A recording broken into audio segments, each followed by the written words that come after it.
Welcome back. Looks like it's 1:26. I will first turn to Ms. Cott. Are you ready for us to go back on the record? I am here. Yes, thank you. Great. Thank you.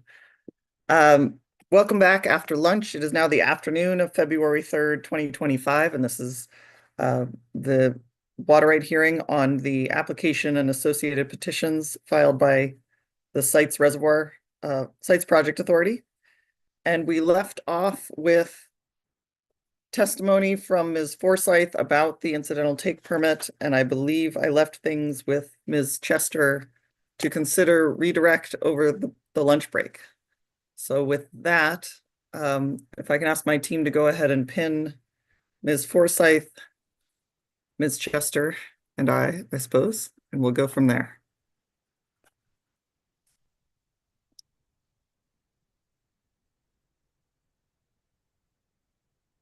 Great.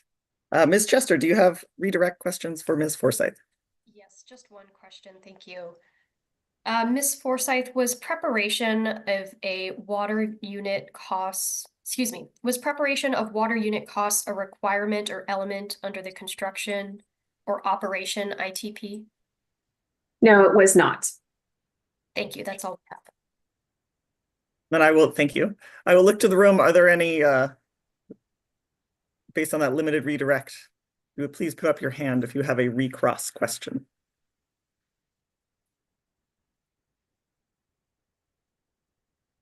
All right, seeing none. I think with that, thank you, Ms. Forsyth, for being here this morning and a short period this afternoon. And I imagine we'll be seeing each other again. So thank you very much for your testimony today. Thank you. Hearing Officer Kenzie, I do have Yes, one quick procedural point. great. Please. Ms. Forsyth referenced a recent PRA response containing potential cost-related information and other public documents. I just wanted to confirm that Sites Council will make that information available to parties on the service list, excluding the AHO as requested. Great. Thank you very much. Appreciate it. With that, since you're up, Ms. Chester, I will turn to you to ask whether you are prepared to present the next panel of witnesses, panel 2. Yes, and I will defer to my co-counsel, Mr. Hitchings. Great. Mr. Hitchings, yes. Are you prepared with panel 2? Yes, thank you. And we have Jennifer Hale and Lisa Weber. I think they're on the platform. Great. And we'll start with Ms. Hale as the first for this panel. Great. And I'll turn to my team. If you can bring up Ms. Weber as well, I'll go ahead and administer the oath at the same time.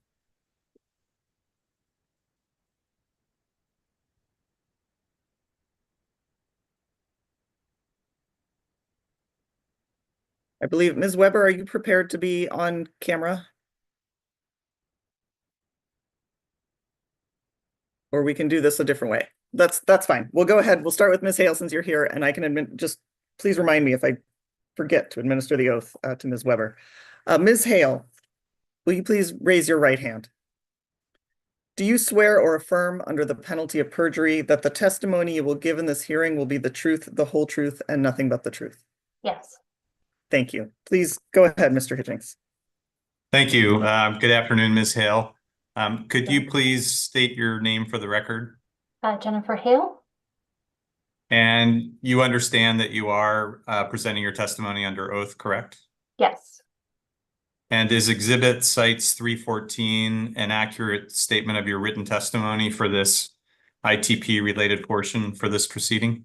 Yes. And did you prepare that written testimony? I did. And is Exhibit Cites 315 an accurate summary presentation of that written testimony? Yes, it is. And did you prepare that summary presentation? I did. Okay, then would you please summarize your testimony submitted for this portion of the proceeding as set forth in Cites 315? Yeah. And I think Ms. Mullins, if you could please bring up 315 and Ms. Hale can let you know when she's moving through the slides. Thank you. Good afternoon. Today I'm going to provide a summary of my written testimony about the California Department of Fish and Wildlife's incidental take permit for construction of the site's reservoir project. Next slide, please. I will give a brief introduction and an overview of my testimony, and then I will describe my methods and the species addressed or covered by the Construction Incidental Take Permit, or ITP. I will then compare the construction ITP provisions, monitoring, notification, and reporting provisions, and conditions of approval with the best management practices in the final EIR/EIS. I will also compare the construction ITP take minimization measures and compensatory mitigation measures to the best management practices and mitigation measures in the final EIR/EIS. I will end my testimony with my conclusion. Next slide, please.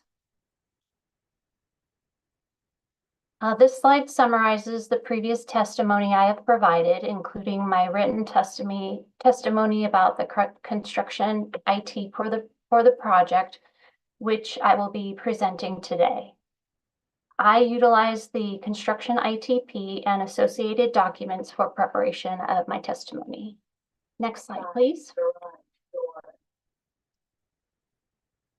I reviewed and evaluated CDFW's construction ITP to form an opinion about whether the construction ITP would provide similar or higher protection for special status wildlife and their habitats. My supplemental testimony supports my previous testimony that the final EIR/EIS best management practices and mitigation measures will protect special status wildlife species and their habitats, and any potential effects will not be unreasonably adverse, with the limited potential exception related to some wildlife corridors and movement. Next slide, please. My testimony is specific to the 4 species covered by the construction ITP, which are giant garter snake, Swainson's hawk, tricolored blackbird, and Crotch's bumblebee. I reviewed and compared the construction ITP conditions of approval and the final EIR/EIS BMPs and mitigation measures for the covered species to determine whether the ITP conditions of approval would be equally or more protective. I also note that both the final EIR/EIS BMPs and mitigation measures and the construction ITP conditions of approval must be implemented. Next slide, please. In this table, I compare the construction ITP general provisions, monitoring, notification, and reporting provisions, and conditions of approval with the final EIR/EIS best management practices. The first column in the table has the protective measure. The second column provides the comparison between the construction ITP and the final EIR/EIS. And the third column concludes if the ITP is equally or more protective. Both documents require qualified biologists to be approved by CDFW before monitoring work and give the authority to biologists to stop work. However, the ITP also allows the monitor to stop work that is not in compliance with the ITP. Both documents require all construction personnel to attend a worker environmental awareness training, but the ITP specifies several additional requirements of the training program. Both documents require biologists to monitor work in and near special status species habitat. However, the ITP also specifies the frequency of monitoring and reporting requirements. Finally, the ITP requires the site's authority to prepare a phase authorization package for CDFW review and approval, which is not required by the final EIR/EIS. As shown in the last column of the table, the ITP general provisions are consistent with or exceed the protections of the final EIR/EIS best management practices. Next slide, please. In this table, I compare the construction ITP take minimization measures with the BMPs and mitigation measures from the final EIR/EIS for giant garter snake. Both documents require all of the protection measures in the table. However, there were two differences between the two documents.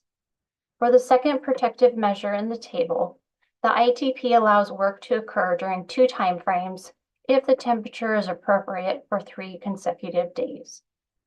For the fifth protective measure in the table, the final EIR/EIS requires dewatering to occur after the date of April 15th. For these 5 protection measures, the ITP take minimization measures are equally protective as the final EIR/EIS, BMPs, and mitigation measures.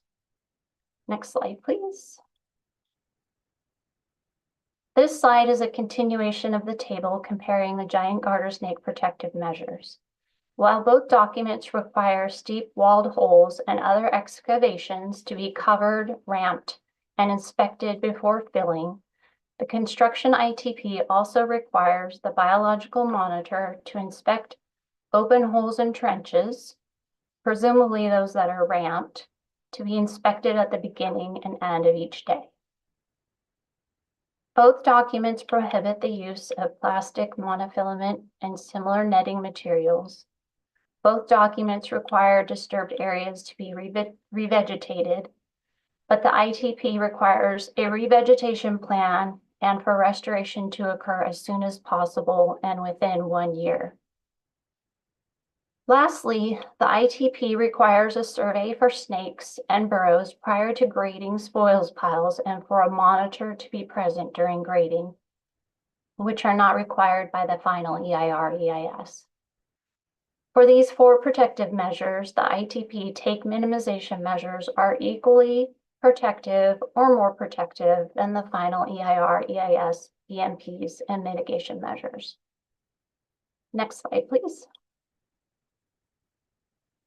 In this table, I compare the construction ITP take minimization measures and the BMPs and mitigation measures from the final EIR/EIS for Swainson's hawk. Both documents require trees to be removed during the non-nesting season. The construction ITP also requires trees identified for removal to be inspected for raptor nests. Both documents require surveys to be conducted in accordance with the Swainson's Hawk Technical Advisory Committee survey protocol and for the results to be submitted to CDFW. The construction ITP also requires maps with specific information to be submitted. The fourth protective measure in the table, for the fourth protection measure in the table, both documents require a no work buffer and full-time nest monitoring for work near active nests. But the ITP allows work within a half mile with monitoring, whereas the final EIR/EIS prohibits work within a quarter mile unless approved by CDFW and full-time monitoring is provided. For these 4 protective measures, the ITP take minimization measures are equally protective as the final EIR/EIS, BMPs, and mitigation measures. Next slide, please. This slide is a continuation of the table comparing the Swainson's hawk protective measures. Similar to giant garter snake, both documents require disturbed areas to be revegetated, but the ITP requires a revegetation plan for restoration to occur as soon as possible and within 1 year. The remainder of the protection measures in this table are not required by the final EIR/EIS. For these 4 protection measures, the ITP take minimization measures are more protective than the final EIR/EIS, BMPs, and mitigation measures. Next slide, please. In this table, I compare the construction ITP take minimization measures with the BMPs and mitigation measures from the final EIR/EIS for tricolored blackbird.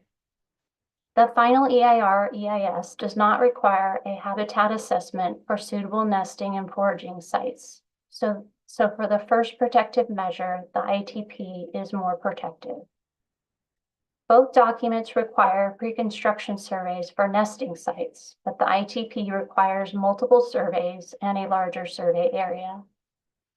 Both documents require implementing a no disturbance buffer around active nests and CDFW approval of the buffer width.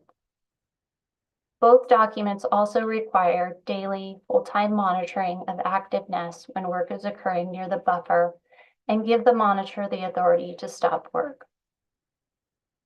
For these 4 protection measures, the ITP take minimization measures are equally or more protective than the final EIR, EIS, BMPs, and mitigation measures. Next slide, please.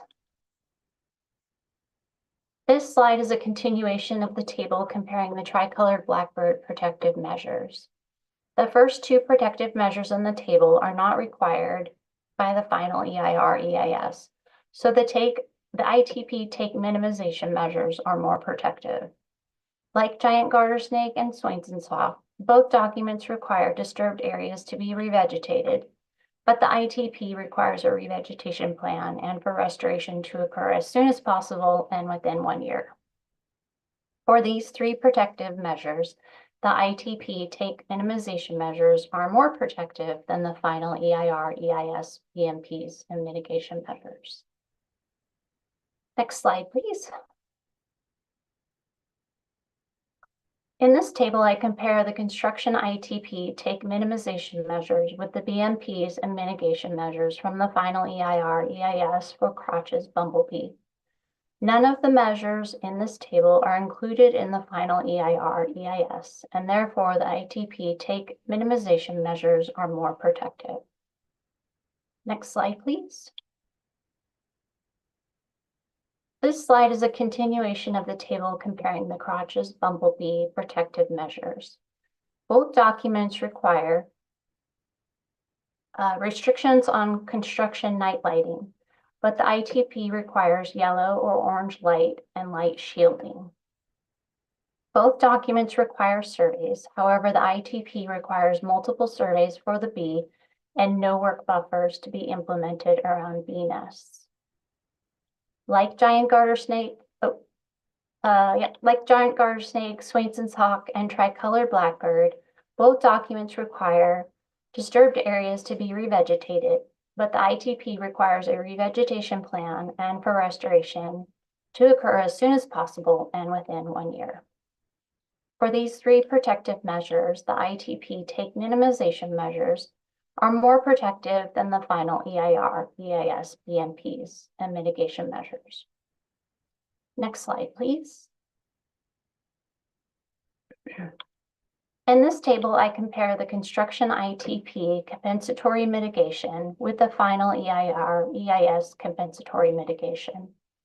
For giant garter snake, both documents require compensation at a 3-to-1 ratio for permanent loss of aquatic and upland habitats.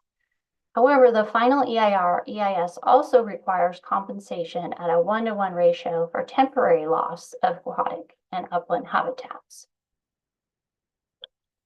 For Swainson's hawk, both documents require compensation at a 1-to-1 ratio for permanent loss of Swainson's hawk foraging habitat. The construction ITP requires 1 nest tree credit for each Swainson's hawk nest tree removed.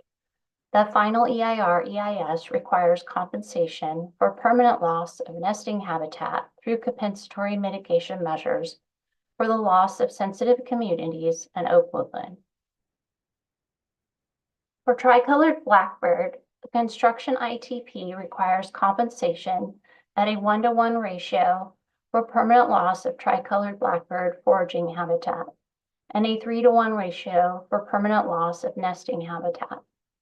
The final EIR, EIS requires compensation for permanent loss of tricolored blackbird foraging and nesting habitat through compensatory mitigation for Swainson's hawk, sensitive communities, wetlands, non-wetlands, and agricultural easements.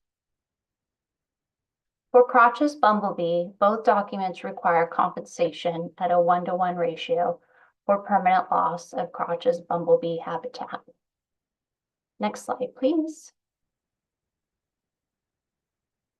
Based on my review and comparison of the construction ITP conditions of approval to the BMPs and mitigation measures in the final EIS for the covered species, it is my opinion that the construction of the project with implementation of the construction ITP requirements would be as protective as or more protective than the BMPs and mitigation measures described in the final EIS. It is also my opinion that none of the construction ITP measures would result in unreasonably adverse effects on the covered species discussed in my testimony and would in fact reduce impacts in several instances.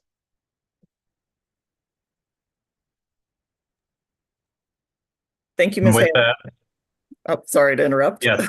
I think I understood. I'm sorry. I think I interrupted you, hearing officer. Yeah, that concludes your summary. Is that correct, Ms. Hale? Yes, I'm finished. Thank you. Thank you. Next, we will have Ms. Weber joining us. Or maybe she already is, but I'm looking to my team to pin Ms. Weber, please. You see her. Wonderful. And I will administer the oath and then hand things over. If you would, please, Ms. Weber, raise your right hand. Do you swear or affirm under the penalty of perjury that the testimony you will give in this hearing will be the truth, the whole truth, and nothing but the truth? I didn't hear you. I just want to make sure your microphone is on.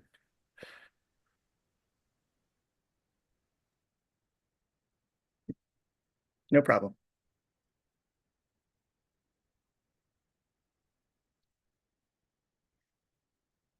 If we need to, we can take a break. You're not on mute. So it may be that something to do with if you have a headset hooked up that might be on the wrong microphone, something like that.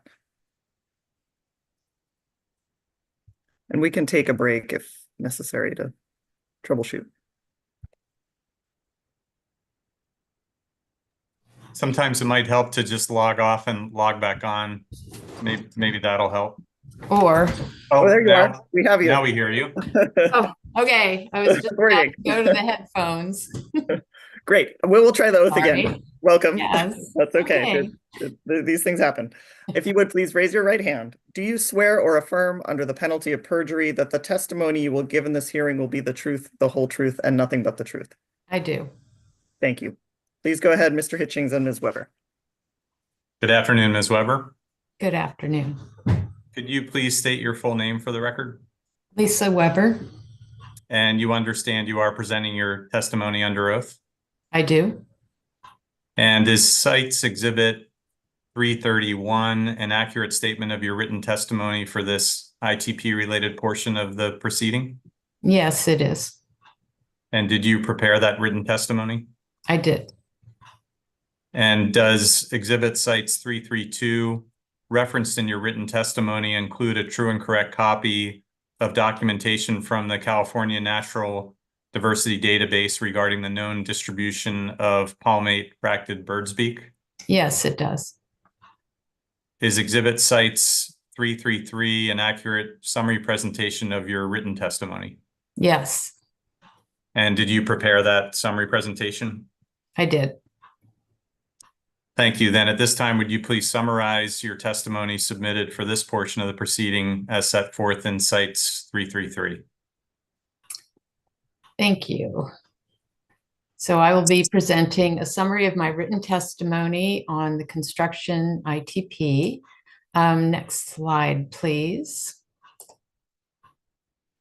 In this testimony, I'll identify the resources used for the testimony, describe the approach used for evaluating state-listed plants in the final EIS for Cites Reservoir, and discuss the rationale for not including plant species in the construction ITP.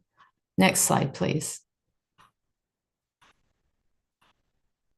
These are the resources on which this testimony is based, including my previous written and verbal testimony as part of the water rights hearing, my written testimony for the construction ITP, and the construction ITP and attachments. Next slide, please. As I discussed in my previous testimony, on-the-ground surveys on many parts of the project area were conducted by the Department of Water Resources 22 to 27 years ago as part of the North of Delta Offstream project, and no state-listed plants were found at that time. Palmate bracted bird's beak is the only state-listed plant recorded in the project region, but it's rare with very limited distribution. Although there is potential habitat in alkali wetlands and scrub in the region, the bird's beak grows in only a few of these potentially suitable habitat areas. For the final EIR-EIS, we developed a habitat model for this species based on areas where seasonal wetland habitat that was mapped in the project area overlaps with the same soil map units on which known locations of the bird's beak occur. The model was used to determine where potential habitat could exist in the project area. Mitigation measures in the final EIR-EIS require on-the-ground surveys to be conducted in all parts of the project area, the construction of the project area, and that surveys will be done according to current California Department of Fish and Wildlife protocol for special status plant surveys. This protocol requires multiple surveys at different times of year when plants are identifiable, and it requires that all species are identified to the taxonomic level necessary to determine their rarity and listing status. The final EIR-EIS also identifies best management practices to minimize and avoid impacts and compensatory mitigation for any unavoidable impacts on state-listed plants. Surveys conducted in 2023 and 2024 in one part of the project area have not yet found any state-listed plant species, and surveys will be ongoing. Next slide, please. CDFW agreed to omit state-listed plant species from the construction ITP. This decision was made because the only state-listed species known from the region, the palmate bracted bird's beak, is very rare, and there are no recorded occurrences of it in the immediate vicinity of the project. So take is not anticipated, but the authority is committed to conducting surveys for this species and all plant species prior to project construction, and then amending the construction ITP for if a state-listed plant is found. Next slide, please. In conclusion, the construction impacts of the site's reservoir project on state-listed plants would not be unreasonably adverse with implementation of the mitigation measures and the best management practices described in the final EIR-EIS, as well as the authority's commitment to amend the construction ITP if a listed species is found during protocol surveys in the construction area. And that concludes my testimony. Thank you.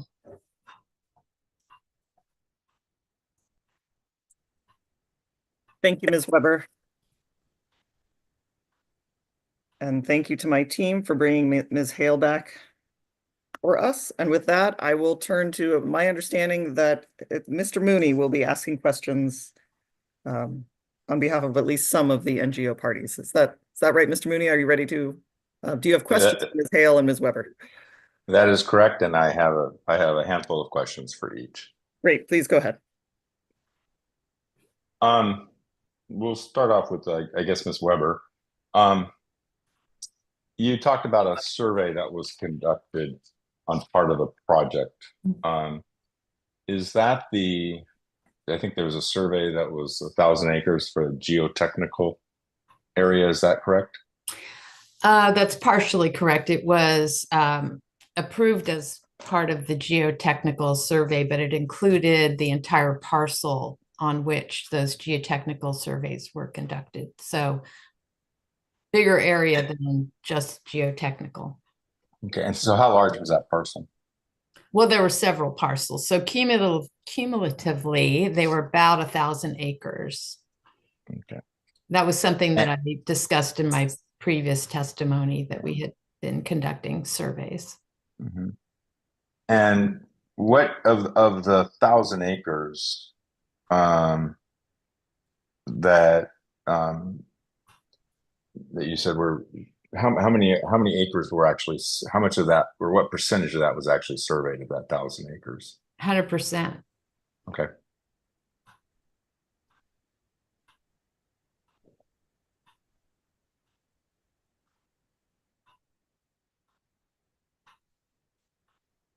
And you stated that on page 3 of your testimony, you state that no listed plants were found during plant surveys within large parts of the project area. And sorry about that.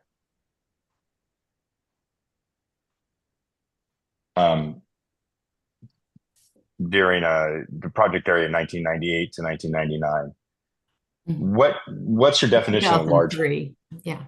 Or well, okay. Do you have an estimate of what the large project area is? How many acres did that survey encompass? I don't have acres, but I estimated it at about 75% of the current project area. Okay. And was that also for the subsequent, or was that for both of, there was 2 surveys, correct? Yes, well, they were done at 2 different times. There was 1998 and 99, and then I think it was 2000 to 2003, something like that. Okay, so your answer of 75%, is that for the cumulative of the 2 surveys? Okay, and did the 2 surveys over those the 98 survey and the 2000 survey, did they do the same survey the same areas, or did they survey different areas? I'm not sure of that. I think there might have been some overlap, but I can't say for sure. Okay.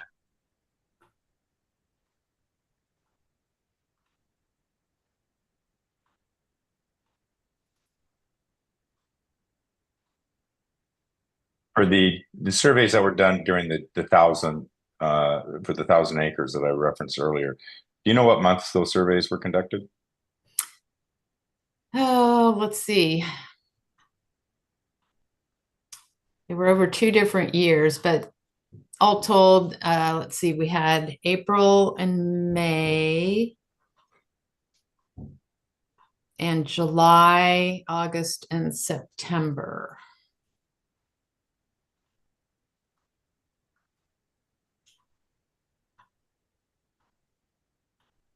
Okay.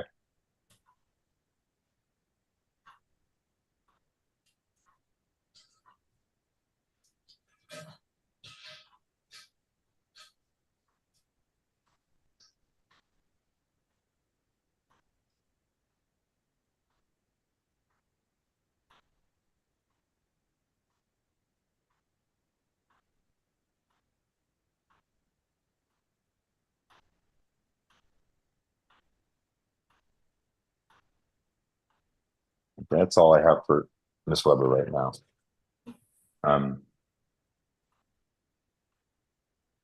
Ms. Hale, you in your testimony, you talk about, let me see here. The I'm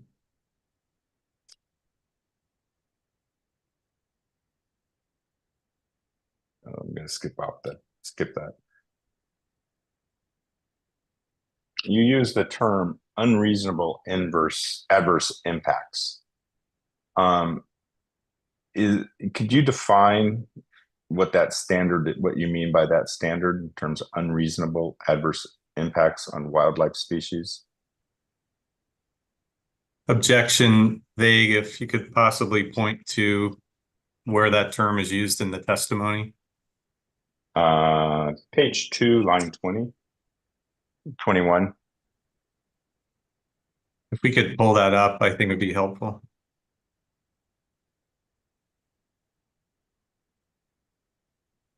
So And that that's cites 314. Sorry. Thank you, Mr. Hitchens. Sorry Yeah, about that. cites 314, please.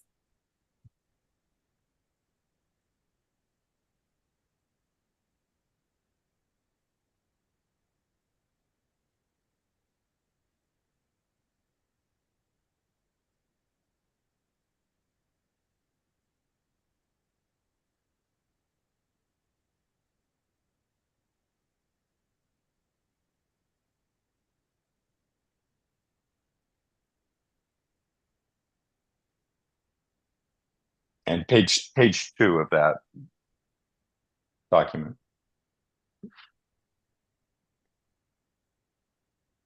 Lines 19 to 21, then going over to page 3.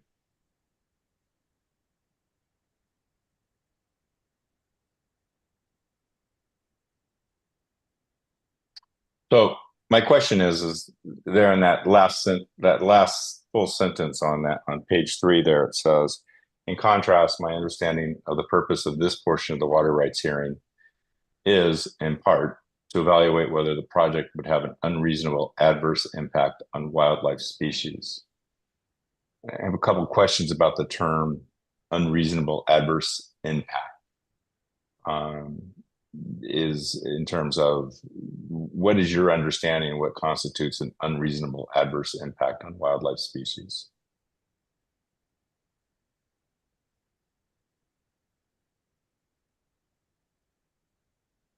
Oh, you're on mute. Yeah. Um, it means that the impact I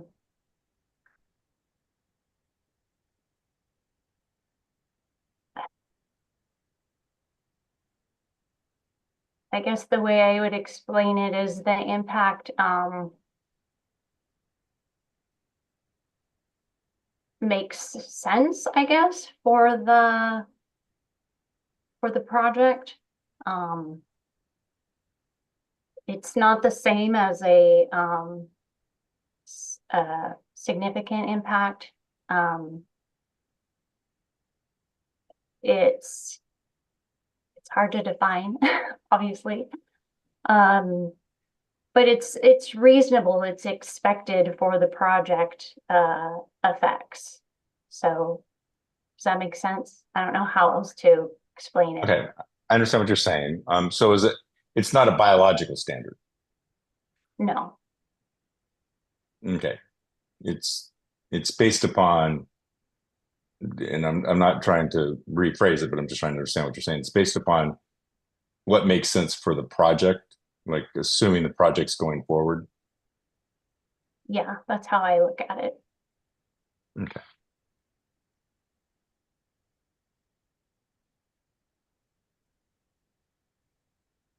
And okay, in your mind, does that standard in terms of unreasonable adverse impact on wildlife species, does that vary depending upon the status of the species? And by status, I mean special status or threatened or endangered or candidate species? I didn't really consider that when I was making that determination for each species. I was just kind of looking at what the impacts were as a whole.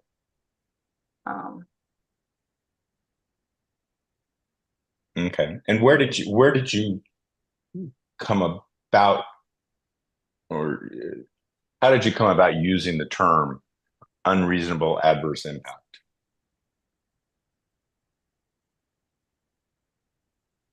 I'm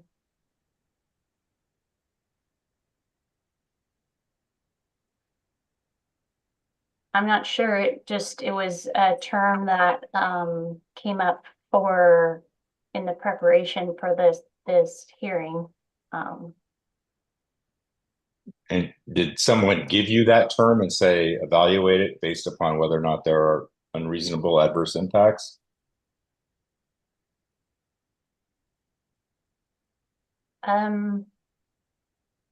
I think it did come up in the initial discussions for preparing for the hearing. And who participated in those discussions? Do you recall? Mostly just attorneys with Lisa and I. Okay.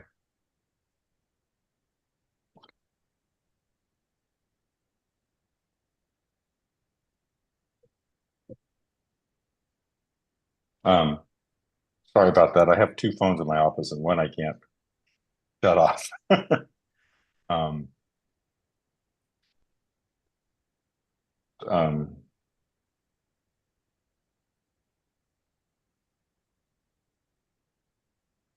So then you also say that a take, if project impacts result in a take, so in terms of the construction ITP, it could still be considered reasonable, particularly after the authority fully mitigates for the take. How did you come to the determination that if there's a take, even if it's mitigated, it could be considered it could be considered reasonable? Just due to the scope of the project, with consideration of the best management practices, the mitigation measures, the requirements of the ITP. It's not unreasonably adverse, Okay. even if there's take. So one of the species that was covered in the construction ITP is the tricolored blackbird, correct? Mm-hmm. Okay. So if the project were to eliminate a population area of tricolored blackbird, would that be considered reasonable?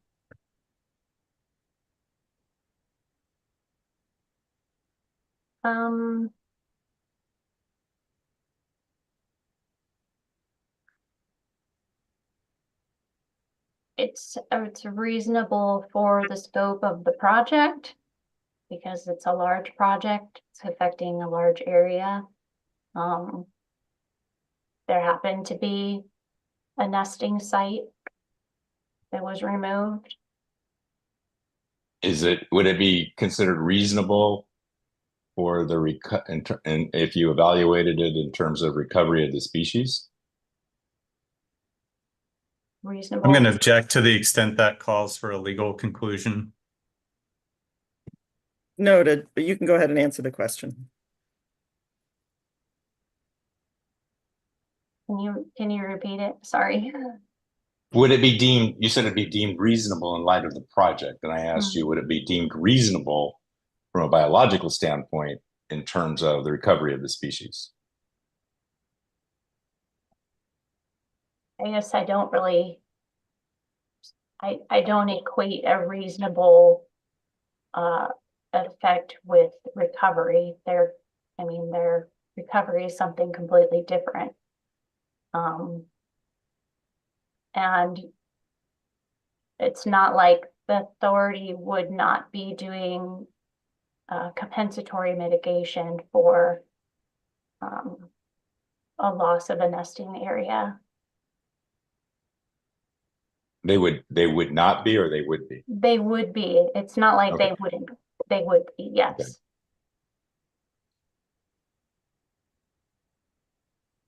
But just, and again, I just want to make sure I'm clear. I understand this correctly. The whole discussion of unreasonable adverse impact has nothing to do with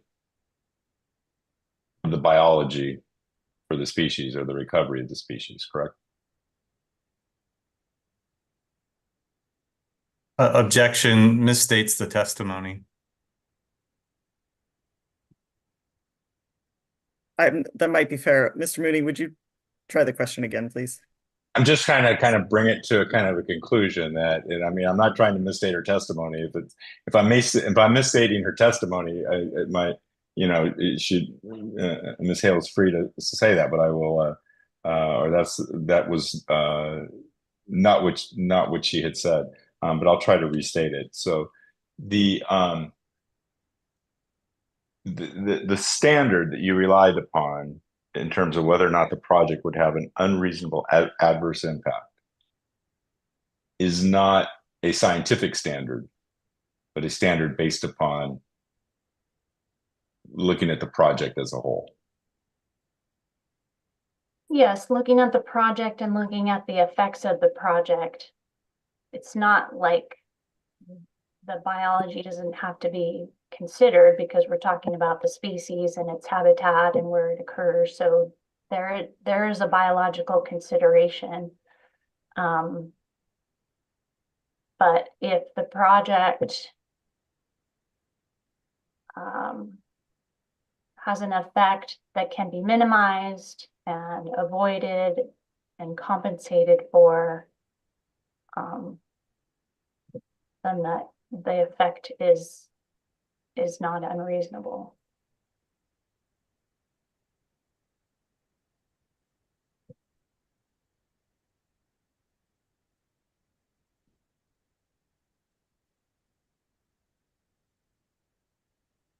And the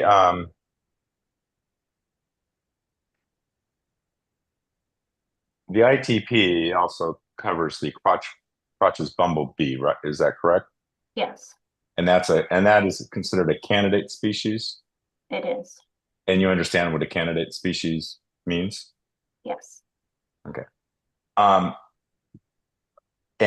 are you aware that on October 10th of 2024 that the California Fish and Game Commission identified the burrowing owl as a candidate species? Yes. Has there been any further, has there been a request for an incidental take permit associated with the burrowing owl?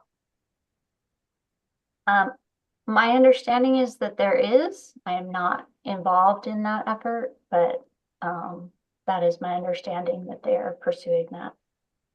Okay, that that the Sites Project Authority is pursuing. Yes. Mhm.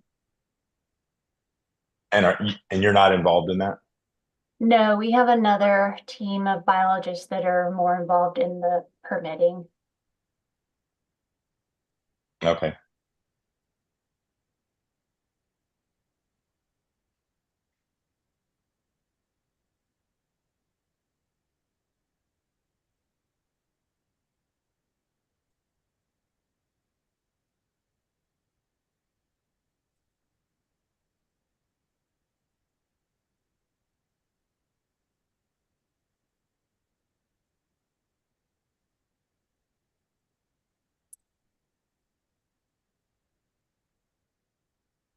In your summary that you gave today, it was what kind of struck out at me was that when you had the charts that talked about being fully protected, or that the ITP provided greater protection in terms of either more protective or equally protective. And there was quite a things there that were more protective than what was under the environmental impact report. Is that fair to say? Yes. Okay. And the ITP doesn't cover any of the special status species or the fully protected species. Is that correct? Has the authority, to your knowledge, have you on behalf of the authority or anybody on behalf of the authority gone back and looked at the mitigation measures for in light of the ITP and the additional protection that the ITP provides the threatened and candidate species, looked at whether or not there should be stronger protections for special status species or fully protected species? No, not to my knowledge. But I don't think it's surprising that the ITP has measures that are more protective than those in the EIR, EIS.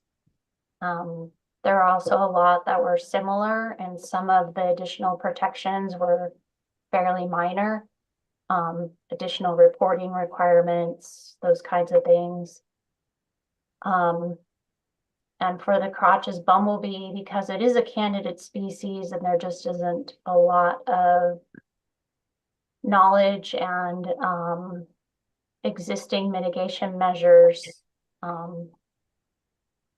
that one in particular wasn't surprising to me that they had more measures for the bumblebee than than the EIR, EIS. And you were involved in the preparation of the final EIR and the mitigation measures for the final EIR, is that correct? Yes. Okay. And then in reviewing the ITP mitigation measures, are there any of those, or ITP measures, Mhm. are there any of those that you deem to be unreasonable?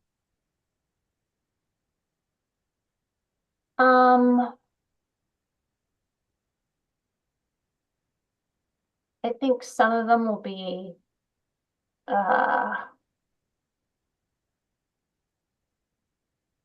sort of difficult and challenging to implement, but Can you identify which ones would be challenging and difficult to implement? the bumblebee ones will be difficult. It's very difficult to find the nests, the bumblebee nests.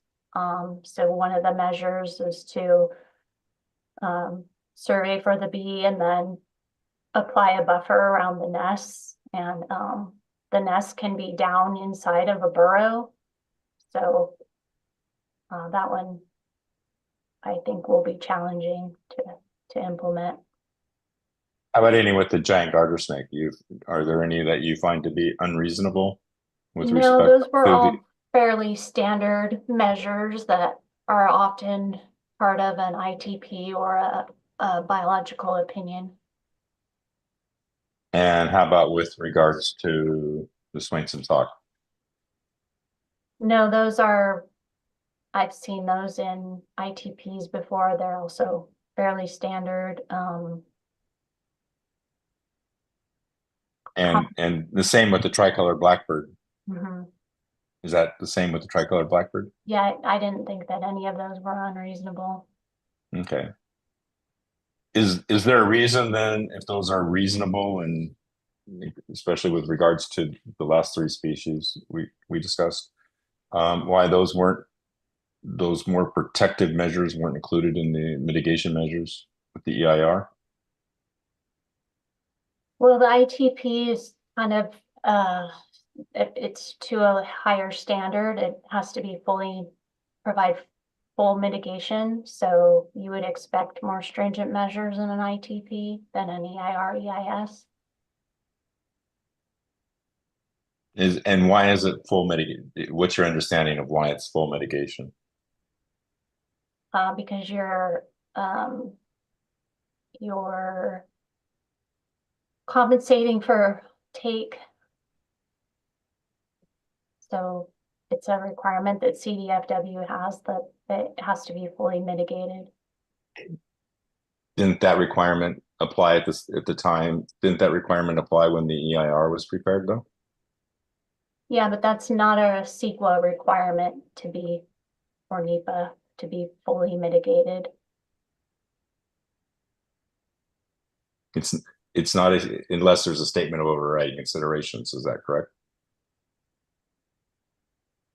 I'm not sure. Okay, well, you offered the opinion that CEQA doesn't require it basically threatened species to be impacts the threatened species to be fully mitigated. So I'm just wondering where you got that information. That's just my understanding from my experience with incidental take permits and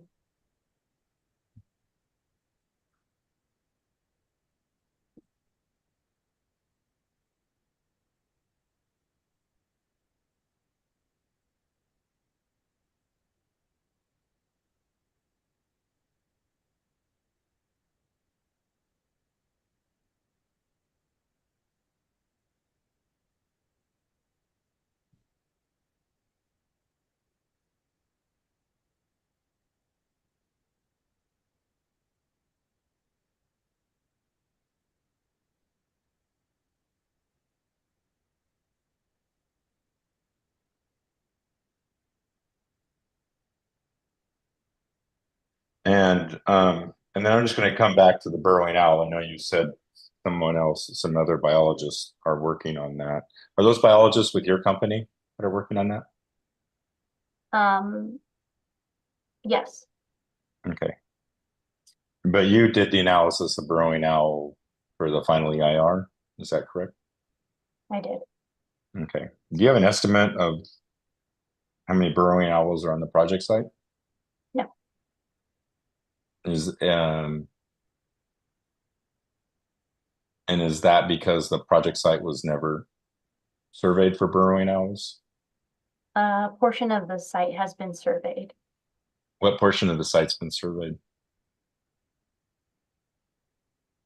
The 1,000 acres that Lisa already discussed.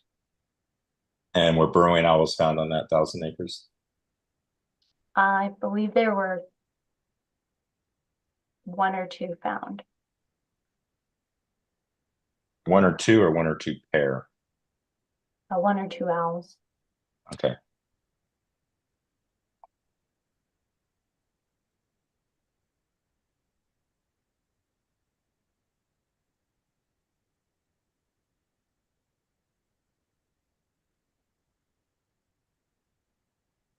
And do you have any idea on the timeline of the burrowing owl of the authorities' application for burrowing owl? I know somebody, you said other people are working on that, but I'm just curious if you know a timeline.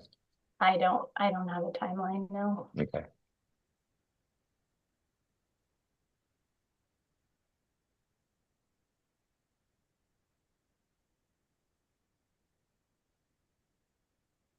Okay, I think that's all I have. Thank you, Mr. Mooney. I will look to the room. Are there other representatives from the NGO, coordinating NGO parties who have questions for Ms. Hale or Ms. Weber?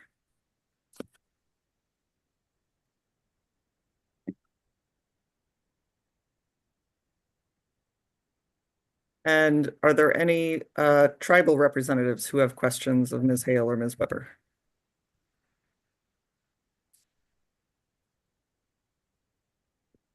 Then I will next turn to the Delta parties. Mr. Reese, do you have questions for Ms. Weber or Ms. Hale? I do not have questions for either of these witnesses. I'm not sure if Ms. Meserve does. Great, thank you. Ms. Meserve, do you have questions? No, I don't. Thank you. Thank you. Then we are on to Mr. King. Do you have questions for either of these witnesses? No, thank you. Thank you. And I don't believe Mr. Ornbaum is on the line. So with that, I will turn back to you, Mr. Hitchings. Do you have any redirect for these two witnesses? Yes, I think we do. It would be helpful if we could take a short break because I need to go back and look at a couple of the early hearing notice and procedural rulings, and it's just going to take a second to do that. Well, Sure. a couple minutes to do that. Understood. Yeah, no problem. Let's go ahead and take a 10-minute break. We'll come back. It's 2:24. We'll come back at 2:35. How about that? And I will see all of you then. Thank you.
5. First, I will look to Ms. Cott. Are you ready for us to go back on the record? I'm here, thank you. Great, thank you. And then I will make sure I have Mr. Hitchings.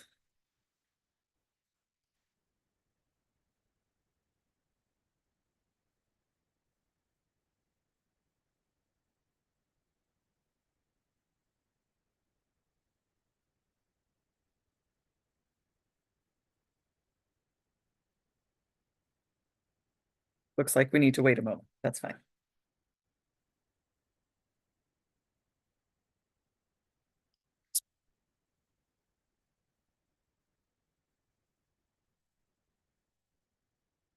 Now we have Mr. Hitchings. There we are. With that, I will go ahead and turn things over. Do you have redirect for the 2 witnesses? Yes, just some very limited redirect for Ms. Hale. And Ms. Hale, do you recall Mr. Mooney asking you about the use of the term unreasonable adverse effect and kind of how that came to be used as a term in your testimony? Yes, And in preparing your testimony for this proceeding, both your prior direct case in chief and this, were you provided copies of the hearing notices for this proceeding? yes, I was. And do you recall that the hearing notices had a list of the hearing issues that were an issue in this proceeding? Yes, And do you recall whether those hearing issues included whether the project would have an unreasonable adverse effect on fish and wildlife? yes, And was your testimony, as you prepared it, intended to address that aspect of the hearing issues with regard to impacts on terrestrial wildlife? yes, it was. And I'd like to ask Ms. Mullins if perhaps she could pull up the transcript of proceedings in this matter from September 18th. And it was volume 9. Great. That might just take a moment. Yeah, Probably sorry, it's that file folder isn't open yet, but we'll get there. No problem. thank you. That's why we needed a break for a couple minutes just to Sure. find all this.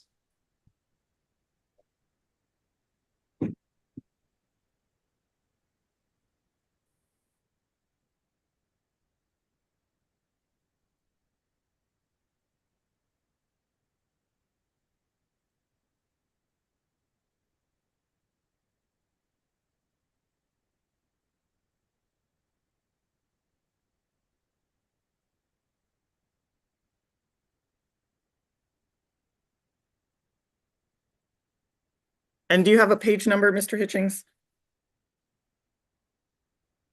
Yes, it's PDF page 2373, and that's also the internal pagination number. Great, thank you.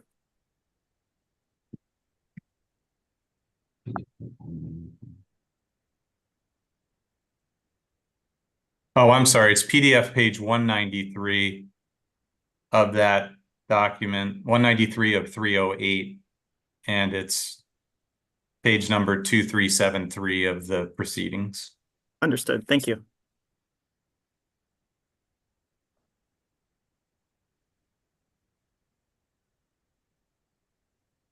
And if you could scroll down to, well, maybe we could start here.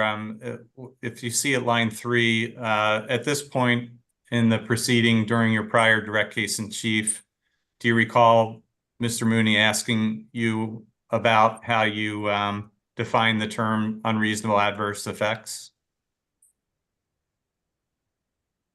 Sorry, were you asking me or Lisa? I'm sorry, this is to you, Ms. Hale. Okay, yes, sorry, it was on this section with Lisa talking, so I just wasn't sure. Yes, I recall this line of questioning. Okay, and if we could scroll down to line 17 through 22, and I think Mr. Mooney was kind of going back and forth at that time between you and Ms. Weber, so appreciate your clarification there. So in these lines, you set forth your response to Mr. Mooney as to how you had defined that unreasonably adverse effect. Do you recall that prior testimony? Yes, I do. And do you still agree that this is an appropriate definition, or how you would define your use of that term in your testimony? I'm sorry, can you repeat that? Yes, yes, I do. I agree. This would still be my definition. Okay, thank you. That's all we have on redirect. Thank you, Mr. Hitchings. And with that, Mr. Mooney, do you have any recross? No, I do not. Thank you. Then with that, Ms. Weber and Ms. Hale, thank you for joining us again this afternoon. I appreciate your testimony today. Thank you very much. You. Mr. Hitchings, who should I turn to next for panel 3? So we will have, sorry about that. We will have Mr. Whittington, Dr. Greenwood, and Dr. Wilder, and we're going to go in that order. I believe they are standing by. Great. And Mr. Ferguson will be conducting the directive. Mr. Whittington and I will be taking on Dr. Greenwood and Dr. Wilder. Great. Thank you very much. Mr. King, did you have a question? Yeah, so I noticed that there was a transcript that was referred to, and I saw some email regarding that. Could you just, because when I did my rebuttal, I thought we had the December deadline, and I couldn't find any transcript. I just had to go through old videos of the recordings. Can you just tell me what the status is with the transcript? Is that now fully disclosed, and is that in Exhibit 308? The transcripts were shared by the Sites Project Authority with the AHO, and we have made them available on the FTP site. And I will try to, I'm going to look to my team as I click through to tell you exactly the name of the folder. It is Hearing Recordings and Transcripts, and then there's a folder within that folder called Transcripts Provided by Sites. And that's Okay. where we have those available to everyone. Okay. All right. Thank you. And then the other point I'll make, I have to step out, and I'm not sure if I'm going to be back towards when the next panel is fully done. So I just want to let you know that. Thank you. Thank you, Mr. King. With that, let's go ahead and we will start with, it sounds like Mr. Whittington. So if we can, I'm looking to my team to bring up Mr. Whittington on the spotlight. And I will go ahead and administer the oath. Welcome, Mr. Whittington. If you would please come off mute and raise your right hand. Mr. Whittington, do you swear or affirm under the penalty of perjury that the testimony you will give in this hearing will be the truth, the whole truth, and nothing but the truth? Yes. Thank you. Please go ahead, Mr. Ferguson. Mr. Whittington, could you please state your full name for the record? Chad Whittington. And do you understand that you're presenting your testimony this afternoon under oath? Yes. And is Exhibit Cites 306C an accurate statement of your written testimony for this ITP-related portion of the hearing? Yes, it is. And did you prepare that written testimony?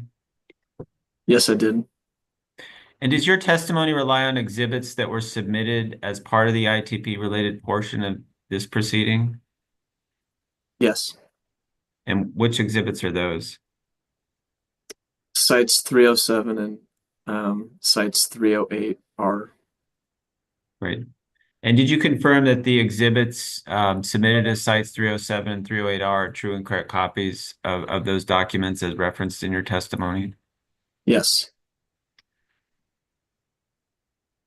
Is Exhibit Cites 316R an accurate summary presentation of your written testimony? Yes, it is. And did you prepare that summary presentation? I did. All right, can you please use that summary presentation at 316R and summarize your testimony? Yes, I can. Great. We can bring up 316R.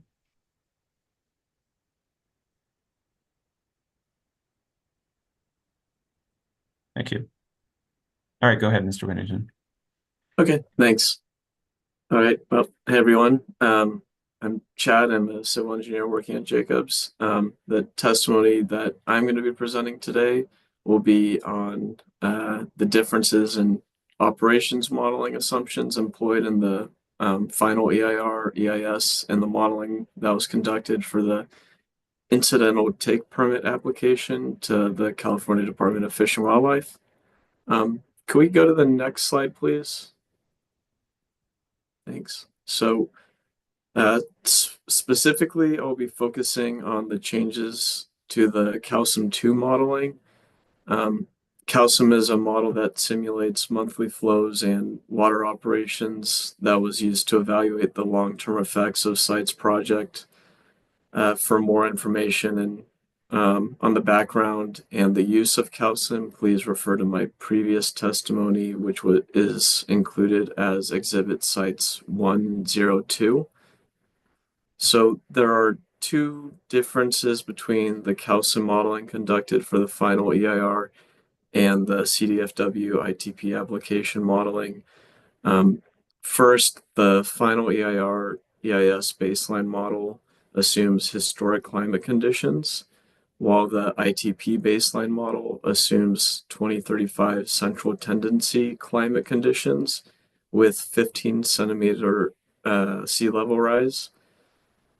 Second, the adopted preferred alternative in the final EIR assumes 25% federal participation in sites project, while the ITP adopted by the CDFW assumes 16% federal participation in the project. Could you go to the next slide, please? The modeling conducted for both the final EIR and the ITP includes a simulation period reflecting 82 years of historical hydrology spanning from water years 1922 through 2003. So this period considers a pretty wide range of hydrologic conditions, from extended periods of droughts to very wet years. In the modeling conducted for the ITP application, the hydrology was adjusted to reflect 2035 central tendency climate conditions, as was used in the California Department of Water Resources 2020 final environmental impact report for the long-term operations of the California State Water Project. Historical temperature and precipitation assumptions were adjusted based on global climate model projections of years 2020 through 2049. This future climate condition was used as the baseline for the ITP application to better represent the climate conditions that may occur during implementation of the ITP. So the meteorologic and hydrologic boundary conditions in CalSIM 2 were updated based on these 20 coupled model intercomparison Project 5 global climate model projections from 2020 through 2049. And these CMIP 5 model projections were selected by the DWR Climate Change Technical Advisory Group in 2020 as the most appropriate projections for California water resource evaluation and planning. Additionally, in CalSIM 2, an artificial neural network, or an ANN, is used to determine the relationship between flow and salinity. And so this ANN was updated in the modeling conducted for the ITP application to consider the effect of sea level rise of 15 centimeter, which was consistent also with the SWP long-term operations final EIR. Next slide, please. Okay, so the figures on this slide present the effects of climate change based on CalSIM models without the inclusion of sites project operations. The black line and bars represent the historic conditions no action alternative, which was used in the final EIR EIS. and the red represents the 2035 CT no action alternative used in the ITP application. The top left figure presents monthly average Sacramento River flow at Bend Bridge. And on an average annual basis, the runoff in the Sacramento Valley is greater in the 2035 CT scenario. Also, as shown in the figure, the future climate condition assumes a shift in runoff from the spring and the early summer to the late fall and winter. Compared to historic conditions, the 2035 CT scenario shows less flow in April through July and more in November through March, which coincides with the diversion season of sites project. So more flow or runoff during the overlapping with the site's diversion season.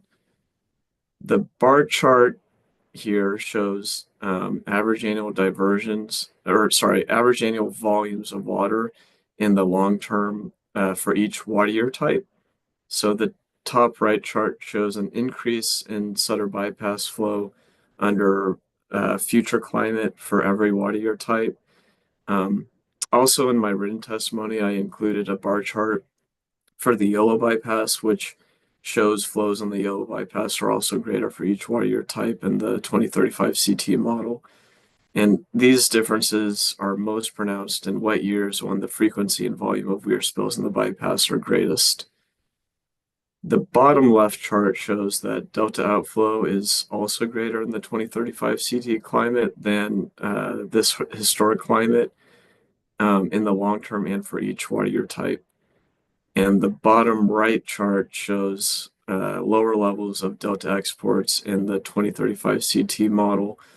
On average, exports are reduced by about 6% relative to the historic climate. Next slide, please. The adopted preferred alternative in the final EIR assumes reclamation participation of 25% of sites project's active capacity, which is equivalent to 360,000 acre feet of the reservoir. So in the ITP, it's assumed that reclamation participates in 16% of the project, or up to 230,000 acre feet.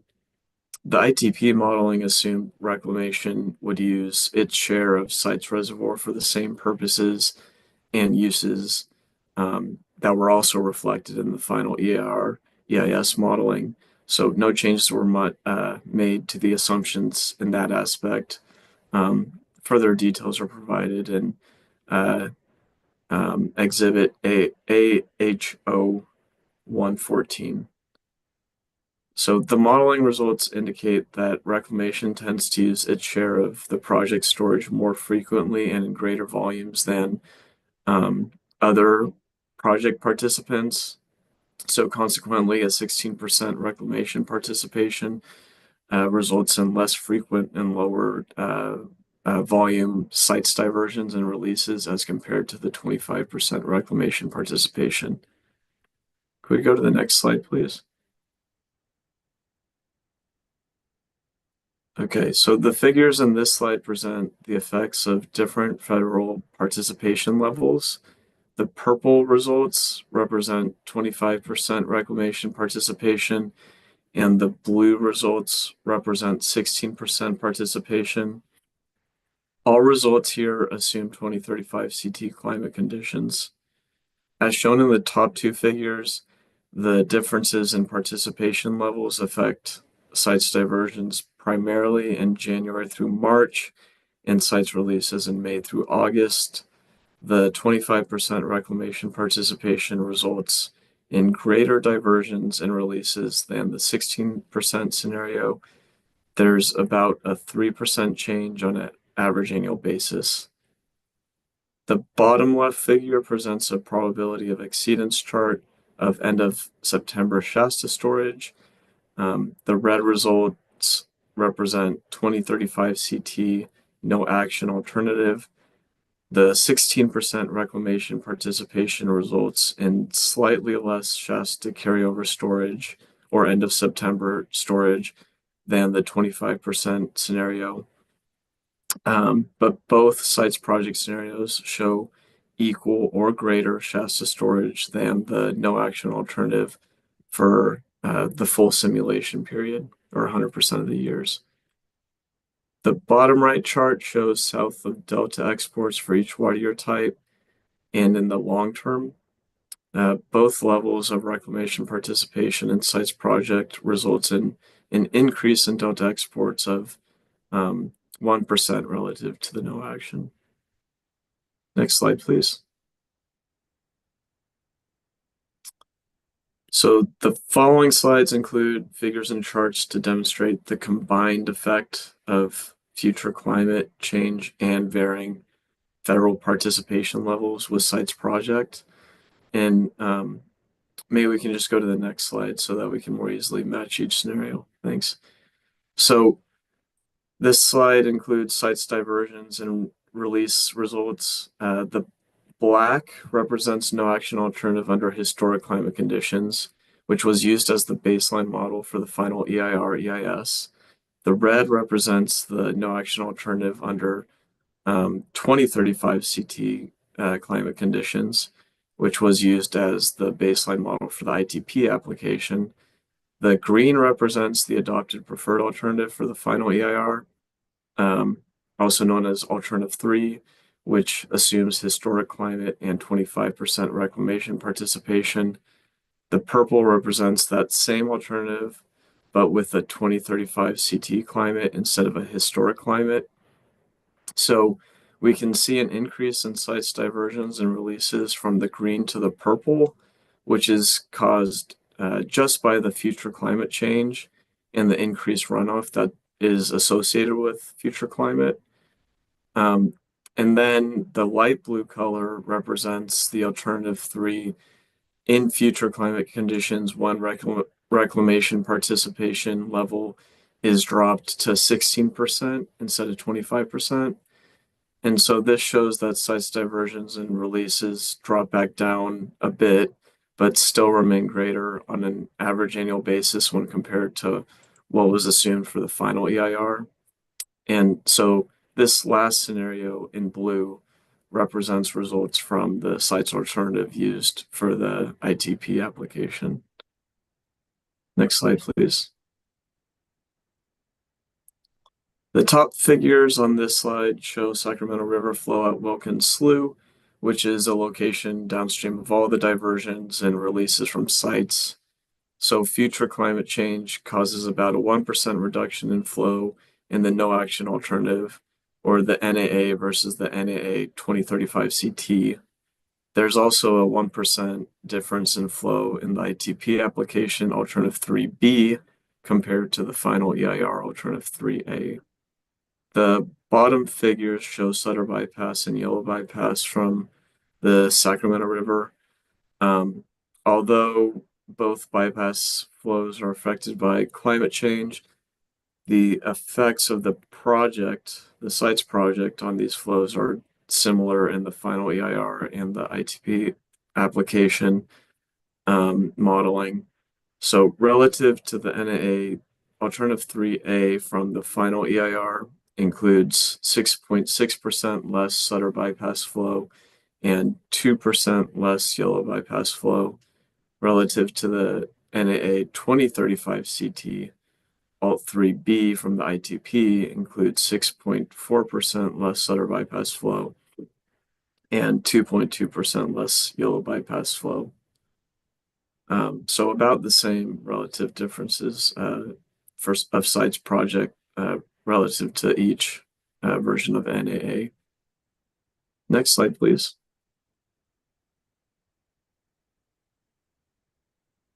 So as shown in these bar charts, the effect of sites project on delta outflow and delta exports is similar in the final EIR, in the ITP application over the long term, and in each water year type. The project shows a decrease in long-term delta outflow of 150,000 acre feet per year, or 1%. And in the final, for the final EIR/EIS, and a decrease of 183,000 acre feet per year, or 1.1% in the ITP application. The project also shows an increase in long-term South Delta exports of 96,000 acre-feet per year, or 2% in the final EIR, and an increase of 121,000 acre-feet, or 2.5% in the ITP. Next slide, please. And this slide just lists out some of the key highlights that I already walked through in the previous slide. So I don't think I'm going to read through it here now, but just wanted to include it as part of the exhibit for everyone's reference. So that concludes my presentation for today. Thank you. Great, thank you, Mr. Whittington. I'm going to turn it over to Mr. Hitchings now, and he's going to introduce the other two witnesses on the panel. Great, thank you.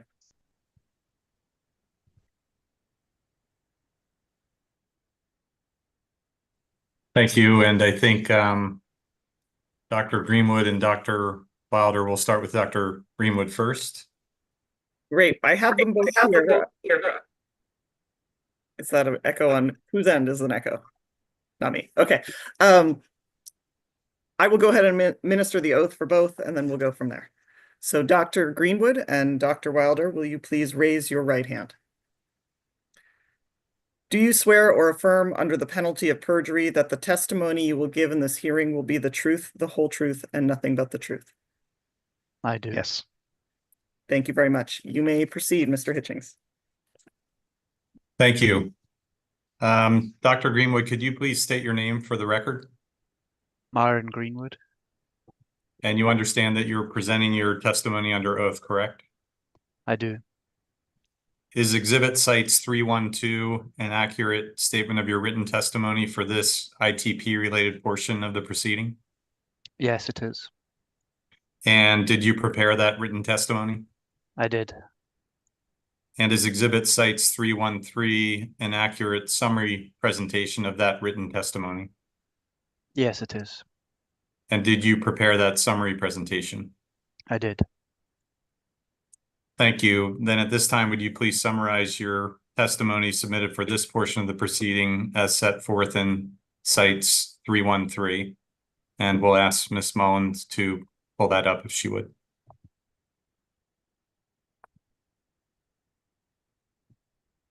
Okay, thank you. Hello, I'm Myron Greenwood, aquatic ecologist with ICF. Next slide, please.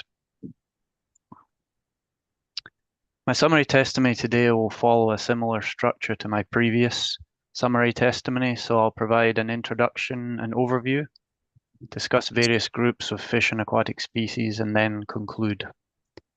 Next slide, please. My qualifications are summarized in my previous written testimony and my statement of qualifications. Today I'm summarizing my written testimony related to the California Department of Fish and Wildlife Incidental Take Permit for Cites Reservoir project operations, which I'll refer to as the CDFW ITP, or just ITP. My testimony is based on my review of the ITP and the ITP effects analysis, both of which were written by CDFW. Next slide, please. My testimony related to the ITP supports my opinion from my previous testimony that Cites operations, mitigation measures, and adaptive management will reasonably protect salmonids, delta smelt and longfin smelt, green sturgeon and white sturgeon, and other fish and aquatic species of management concern from potential adverse impacts associated with the project, i.e. the project would not cause unreasonably adverse impacts to said fish and aquatic species or jeopardize the continued existence of any endangered or threatened species. I'll discuss each species group in turn, revisiting potential effects that I discussed in my prior testimony. The ITP covers 4 fish species listed under the California Endangered Species Act, or CISA, including winter run Chinook salmon, spring run Chinook salmon, delta smelt, and longfin smelt. The ITP also covers white sturgeon, which is a candidate species for listing. I focus on the ITP's conditions of approval related to each potential effect, and in my slides you'll see that I abbreviate condition of approval to COA, though I'll verbally just refer to these as conditions. Next slide, please. First, for salmonids, there are a number of conditions of approval that CDFW concluded avoid and minimize potential near-field effects from entrainment and impingement. Among these are condition 9.1, which requires that fish screen panels be installed, maintained, and fully operational during project diversions, and condition 9.2, which requires maintenance of approach and sweeping velocity criteria in conjunction with testing and adjustment of screen panels as necessary. Maximum diversion rate criteria in conditions 9.5 and 9.6 also limit approach velocity. Condition 9.4 limits total annual diversions to no more than 984,000 acre-feet, and condition 9.14 limits the proportion of river flow that may be diverted.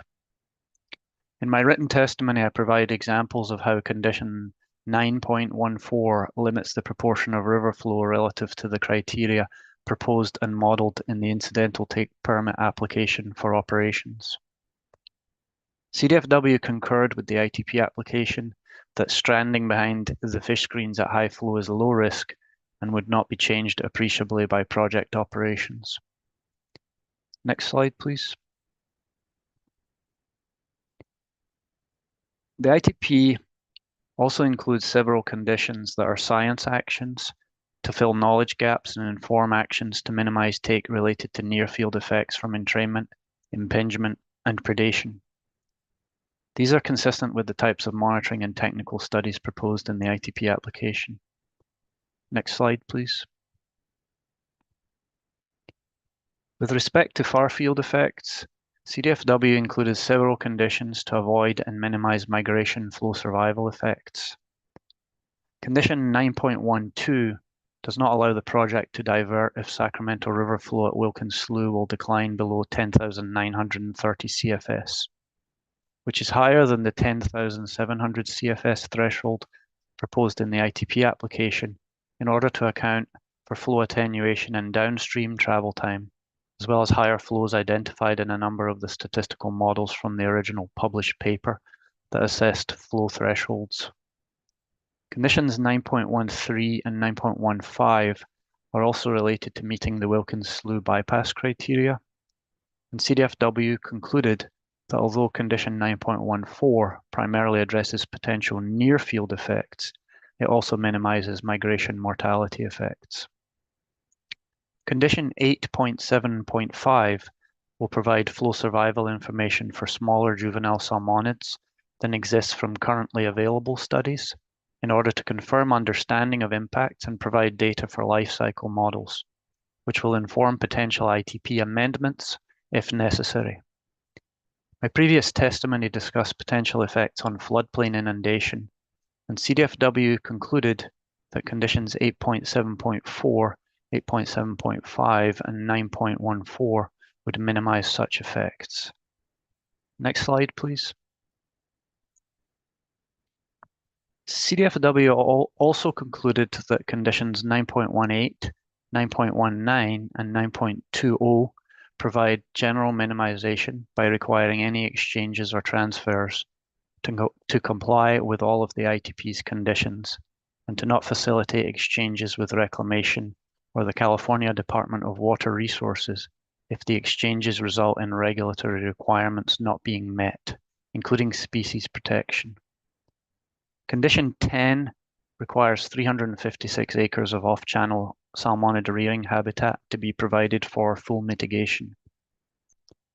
Next slide, please. CDFW included several conditions to avoid and minimize effects on salmonids related to release of site's reservoir water. Conditions 8.10 and 8.11 address pesticides and metals, and condition 9.22 limits timing of releases to the Yolo bypass to August 1 through October 31, which limits temporal overlap with winter run and spring run Chinook salmon. Conditions 9.23 and 9.24 prohibit reservoir releases if the releases would raise water temperatures above specific thresholds at which negative biological effects could occur. Similarly, conditions 9.25 and 9.26 prohibit reservoir releases if dissolved oxygen would be reduced below 5 milligrams per liter. Next slide, please. Several of the Sacramento River conditions that I previously discussed also further minimize through delta survival effects on juvenile salmonids. Additionally, conditions 9.8 and 9.9 are specific to the delta and allow diversions to occur only when the delta has been determined to be in excess conditions and there is no temporary urgency change order for delta water quality objectives in place, which ensures that sites does not divert at times when flows are already critically low. The ITP's condition 10 also requires just over 9 acres of wetland bench rearing habitat for full mitigation. Next slide, please. Two conditions in the ITP require use of best available science to further analyze sites' effects on salmonids in light of proposed operations and any subsequent permit requirements, which basically include use of available or in development life cycle models to confirm impacts and determine if actions or operational adjustments are necessary. Next slide, please. Moving on to delta smelt and longfin smelt. The various conditions that I already outlined for salmonids with respect to reservoir release effects, avoidance, and minimization are also relevant to the two smelt species, in particular with respect to releases to the oil bypass. Next slide, please. 9 of the conditions that I previously described for salmonids were also concluded by CDFW to minimize flow-related impacts on delta smelt and longfin smelt. Condition 10 also requires just over 13 acres of tidal habitat to achieve full mitigation for flow-related effects. Although I didn't include it as a bullet on this slide, condition 8.9.1 requires sites to collaborate with CDFW and use the in-development longfin smelt life cycle model to quantify project impacts on longfin smelt via changes in flow and salinity and consult on potential ITP amendments if warranted. Next slide, please. There are 2 conditions listed in the project description portion of the ITP which are not conditions of approval, but which serve to not adversely affect the Central Valley Project and State Water Project's ability to minimize South Delta entrainment effects, as well as to meet delta outflow requirements to minimize effects on longfin smelt. These conditions include firstly that flows are available for diversion above flows needed to meet all applicable laws, regulations, biological opinions, ITPs, and court orders. And secondly, that the project meets its relevant terms and conditions from the water rights permit. As I mentioned in my prior testimony, the site's water rights application proposes a term not authorizing diversions that would adversely affect SWP CBP operations. The final condition of approval that I'll highlight for the smelts is condition 8.9.2 to minimize upstream sediment entrainment effects. Next slide, please. Moving on to sturgeon. CDFW concluded that several of the conditions that I previously outlined for salmonids related to near-field effects also serve to avoid and minimize effects to sturgeon. And there are 4 conditions, 8.8.1 through 8.8.4, with various monitoring and science requirements to fill knowledge gaps and inform actions to minimize white sturgeon take in particular, because white sturgeon is the CISA candidate species covered by the ITP. Next slide, please. CDFW concluded that far-field flow-related effects on sturgeon would be avoided or minimized by a number of the conditions that I previously covered for salmonids. Next slide, please. Similarly, reservoir release effects were concluded by CDFW to be avoided and minimized by the various conditions that I previously described for salmonids. Next slide, please. My prior testimony covered potential effects on adult sturgeon passage at floodplain bypass weirs, and the oil bypass condition 8.7.7 has objectives related to both green sturgeon and white sturgeon that would be protected. CDFW concluded that full mitigation for sites effects is provided by inclusion of a condition for a white sturgeon spawning area supplementation program. CDFW also concluded that there would be minimal changes in South Delta salvage of white sturgeon as a result of sites operations. Next slide, please. The ITP's conditions are focused on the CISA listed or CISA candidate fish species, but in my opinion also would be generally protective of unlisted salmonids, green sturgeon, and the other fish and aquatic species of management concern that I covered in my prior testimony. Next slide, please. Overall, my review of the ITP and its associated conditions supports my opinion from my previous testimony that sites, operations, mitigation measures, and adaptive management will reasonably protect salmonids, delta smelt and longfin smelt, green sturgeon and white sturgeon, and other fish and aquatic species of management concern from potential adverse impacts associated with the project, i.e. the project would not cause unreasonably adverse impacts to said fish and aquatic species or jeopardize the continued existence of any endangered or threatened species. That concludes the summary of my testimony.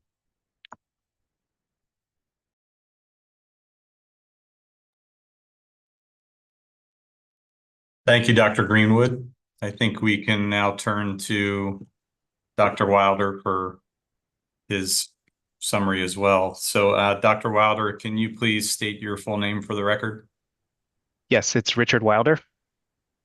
And you understand you're presenting your testimony under oath, correct? Yes. And is Exhibit Cites 309 an accurate statement of your written testimony for this ITP-related portion of the proceeding? Yes. And did you prepare that written testimony? I did. Do you have any corrections to make to your written testimony or summary of testimony presentation? Yes, I do. To my summary presentation at Cites 310, on the third slide, last line should reference Cites 327 instead of Cites 310 for the correct citation to the Supplemental Operations ITP application. Thank you. Any other corrections? No. And with the correction you just provided, is Cites 310 an accurate summary presentation of your written testimony for this portion of the proceeding? Yes. And did you prepare that summary presentation? Yes. Thank you. At this time, would you please summarize your testimony submitted for this portion of the proceeding as set forth in Cites 310? Sure. Good afternoon. I am Richard Wilder, and I'm a senior fisheries biologist and managing director at ICF. And I have previously testified in this hearing in the first case in chief phase. And I'm here today to provide my opinion on whether implementation of the operations ITP would protect aquatic species in waterways upstream of the Delta. Next slide, please. This is a brief outline of what I'll be covering, and I'm not going to go through it. So if we could go to the next slide, please. Thank you. So as I mentioned, I have provided previous testimony. Listed here are the exhibits that I used. My written testimony was Cites 17C.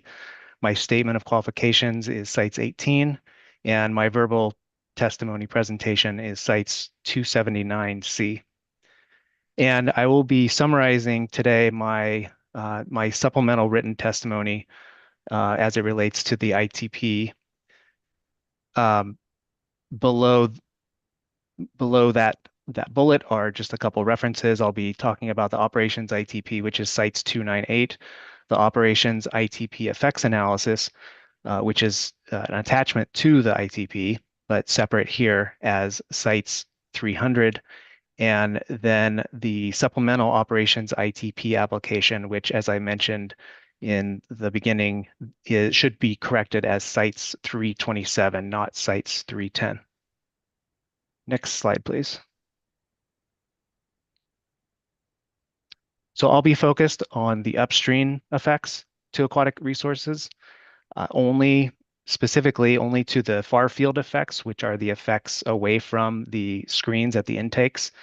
Those are actually called the the near field upstream effects, and they were covered, as you just heard from by Dr. Greenwood.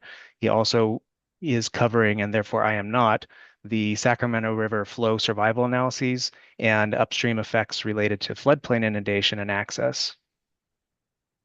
My testimony is primarily based on results in the final EIR/EIS, as well as the supplemental operations ITP application. And my supplemental testimony supports my prior opinion that was described in Cites 17C. Next slide, please. The geographic scope of my testimony is limited to primarily the Sacramento and Feather Rivers. The ITP is not, the operations ITP did not focus on the American River, although I did consider it in drawing my conclusions. And my testimony is split into 3 species groups following the operations ITP. First, winter run and spring run Chinook salmon. Second, white sturgeon. Those 2 groups I actually combine, as you'll see. And then the third species group is the other species of management concern, which are either not listed or not candidates under the California Endangered Species Act. Next slide, please. So turning to winter run and spring run Chinook salmon, the analysis in the operations ITP was very similar to that conducted in the final EIR/EIS and the operations ITP application, with some exceptions for the water temperature analysis. And those are called out in the description of the ITP and their effects analysis. First, the downstream limit of the model outputs received was lower in the ITP. They had model outputs down to Tisdale Weir, whereas the EIR/EIS and the ITP application went down as far as Hamilton City. There were some differences in the index values or the water temperature values to compare for potential effects between the 2 documents or the 2 groups of documents, the ITP versus the final EIR/EIS and the ITP application. And then the ITP also used a 6-hour time step to estimate daily maximum temperatures, in addition to the average daily water temperatures, which is what was used in the EIR/EIS and the ITP application. And the operations ITP did conclude that the project operations would result in incidental take. And as a result, they provided conditions of approval that would fully mitigate for this incidental take by improving the conditions for those species affected. In particular, condition of approval 9.12 is the Wilkins Slough minimum bypass flow of 10,930 CFS. Conditions of approval 9.18, 9.19, and 9.20 deal with operations of exchanges and mandate that they are consistent with ITP conditions and other regulatory requirements. 9.21 establishes the water exchange and temperature management plan that requires the site's authority to conduct a water temperature study and develop a model to demonstrate that there would be no significantly higher temperatures under the project compared to without the project. And then condition approval 10.1 is specific to white sturgeon. It establishes the white sturgeon spawning area supplementation program to supplement the known spawning areas for white sturgeon with gravel to boulder-sized substrate meant to improve egg survival of white sturgeon. And considering the operations ITP and all of the conditions of approval, I conclude that the project with the conditions of approval would be reasonably protective and not result in unreasonably adverse impacts. And this is primarily a result of the fact that the habitat would either stay the same or slightly improve with the ITP and conditions of approval. Next slide, please. Now, I conducted a qualitative review based on model outputs for the other species of management concern. Some of them are listed here in the first bullet. And from that analysis, I do conclude that the project with the ITP and conditions of approval would be reasonably protective and not result in unreasonably adverse impacts. This was based on the overlap of timing and location, as well as key life history traits of the species listed here with winter run and spring run Chinook salmon. And in particular, all of these species are anadromous. They respond to flow and water temperature similarly, and they have similar habitat requirements. Next slide, please. So here is another list of some of the other species that I evaluated qualitatively. And I also found that as a result of my qualitative analysis that the project with the ITP would be reasonably protective of these species and not result in any unreasonably adverse impacts. Next slide, please. So just to conclude, based on the results that I summarize here, the operations of the project with implementation of the operations ITP and its conditions of approval would protect salmonids, sturgeon, lamprey, and other species of management concern in the waterways upstream of the Delta and would not result in unreasonably adverse impacts. And that concludes my oral testimony. Thank you, Dr. Wilder. And I will look to my team to, if we can bring Mr. Whittington on our spotlight. Is that the right word? Spotlight? There we go. And with that, I will turn to the collaborating NGO parties. I'm not sure who is the spokesperson, but to maybe Mr. Busher or Mr. Schutz. Looks like Mr. Schutz. Do you have questions for these witnesses? I have questions for Mr. Whittington, and then Mr. Busher has questions for all of the witnesses, I believe. Great. And I'm not sure if Mr. Mooney has questions for any of them. I'll let him speak up if he does. Well, we can start with you. Please go ahead, Mr. Schutz. Thank you very much. Good afternoon, Mr. Whittington. The first thing I'd like to ask you is, when did you perform the modeling that you discuss and present in your supplemental testimony? The modeling was conducted between 2021 through 2024. And when specifically in 2024? Some supplemental modeling was conducted in the spring of 2024. So I guess my first question is, why didn't you present this testimony previously with your case in chief testimony, since it doesn't seem to have been informed by the ITP after the ITP's issuance? Objection, relevant, and argumentative. Overruled. Because I was asked to present on the final EIR modeling. I see. Okay.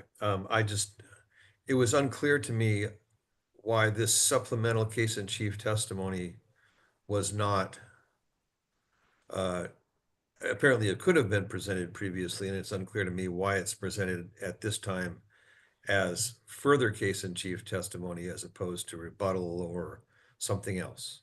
Objection. I'd like to move to strike Mr. Schutz's testimony. I didn't hear a question there. Understood. Mr. Schutz, I think it sounds like you're gearing up for an evidentiary objection, but now is not the time or the place. It's fine. That's fine. I'll move on. So it's true, though, is it not, Mr. Whittington, that you have not modeled the operations ITP diversion constraints with calcium? It does not include all of the final diversion assumptions that were included in the ITP.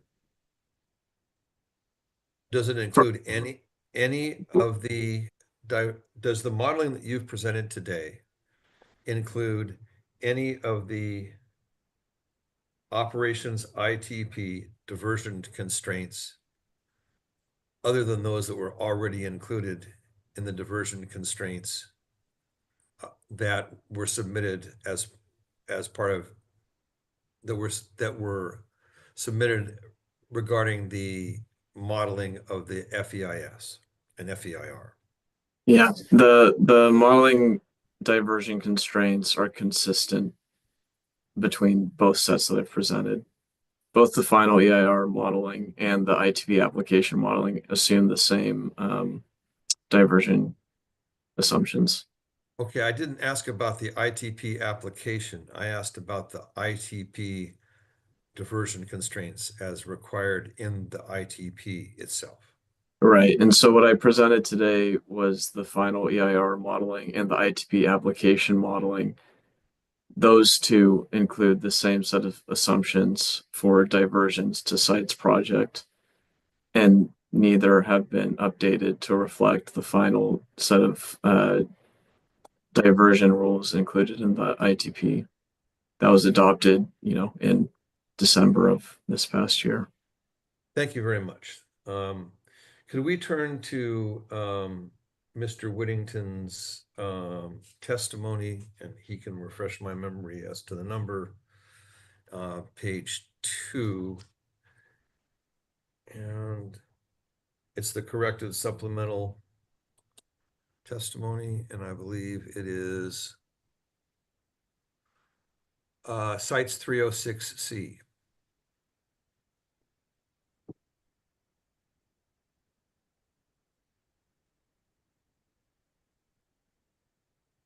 And just going down at page 1, I'm sorry. And scrolling down, please. I'm sorry, I've already covered that. Page 2, lines 13 to 21.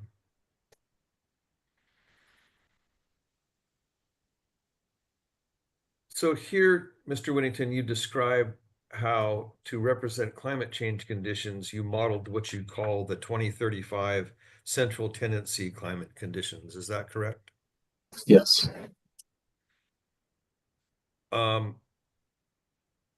Isn't it true that there are many potential modeling assumptions that you could use to represent future climate conditions,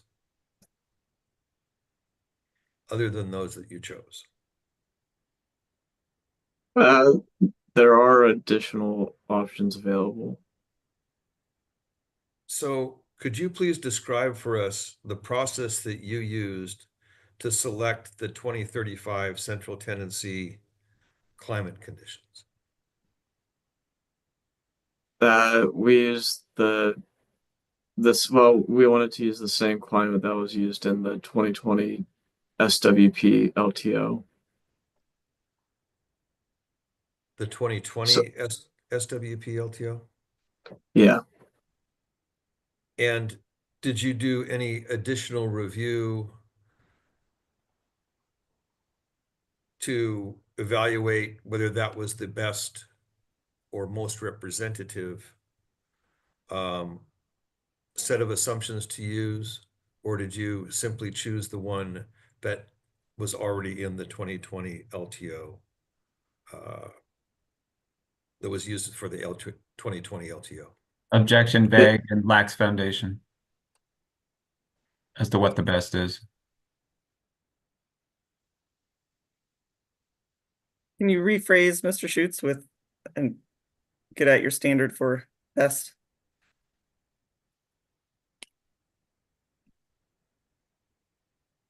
Did you evaluate any other potential sets of modeling assumptions to represent future climate conditions when you selected the assumptions that you selected in order to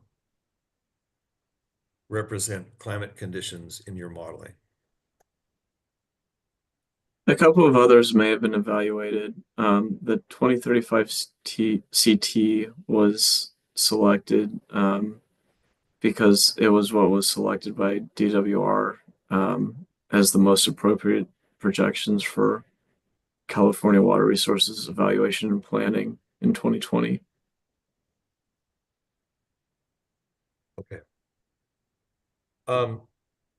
And using the 2035 central tendency climate conditions, you determined that there would be an average increase in runoff of 6% in the Sacramento Valley. Is that correct? Yes.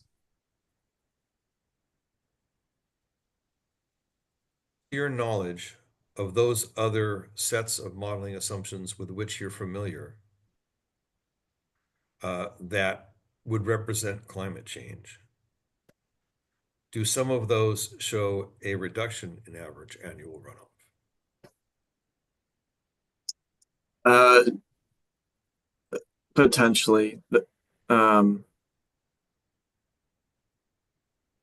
but I think, you know, there are different data sets out there that assume really hot and dry conditions, like a future scenario with a really hot, dry baseline assumption versus future scenarios that include more of a warm, wet baseline assumption. I haven't closely evaluated the effects of runoff in each of these scenarios. And to your knowledge, is it your understanding that under future climate change conditions, runoff conditions are likely to be more extreme than under current conditions? Objection vague as to extreme. And vague. Oh, I mentioned vague, excuse me. Mr. Schutz, maybe you can clarify by extreme, do you mean more or less? That high runoff events will have more runoff, for example. Yeah. And if average Sacramento Valley runoff were to increase and higher runoff events would be higher, wouldn't it make sense that some of the average increase would be at flow levels above those that would limit diversion to Sites Reservoir? Yes, allowing for greater opportunity for sites diversions. I'm sorry, could you repeat that last thing that you said? Well, yeah, so you're saying with the high runoff times, there would be an excess of water for diversions, right? That's what I'm understanding you to say, and that's what I'm asking, yes. Yes. Well, yeah, we're on the same page. Okay. And if average Sacramento Valley runoff were to increase, wouldn't it be likely that some of the increase would be at flow levels above the capacity of the site's reservoir to increase its diversions?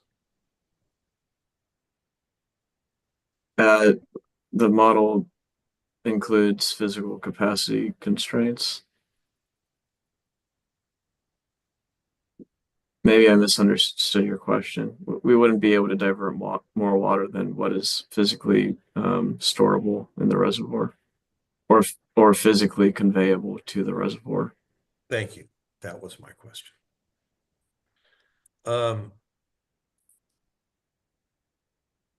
Turning to the percentage of reclamation participation, the calcium modeling for the ITP application assumed a 16% level of storage ownership by reclamation, correct? Yes. And if we could turn now to page 7 of Mr. Whittington's testimony at lines 9 through 12.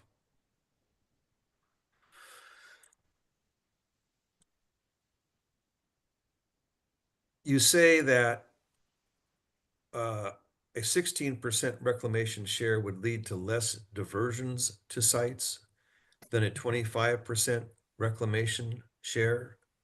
Do I understand that correctly? Yes. Would you explain your understanding of the mechanisms that would cause that reduction in diversions? Yeah. So the sub-account in sites that is attributed to reclamation's water is, I guess I would say, used more aggressively than other sub-accounts within the reservoir. So the model is trying to release more water and in order to be able to uh, increase storage in Shasta as often as it can. So a lot of releases are being made out of the reclamation sub account, and consequently, a lot of diversions are being filled into reclamation sub account. So it's just a sub account that's used more frequently than relative to the other sub accounts within the reservoir. I understand that, and I understand the logic for more releases. But are you saying that overall diversions would be less? Or are you saying that simply the diversions to reclamation sub-account would be less? Both.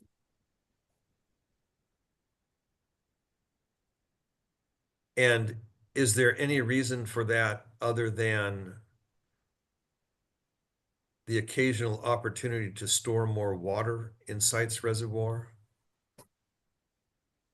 It's because reclamation is utilizing their account more frequently than other sub accounts within the reservoir. So since more water is being released from the reclamation sub account, it just provides the opportunity for a greater level of diversions to sites reservoir overall.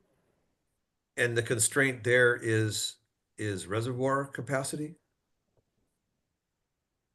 Uh, well, yeah, it's limited by the capacity.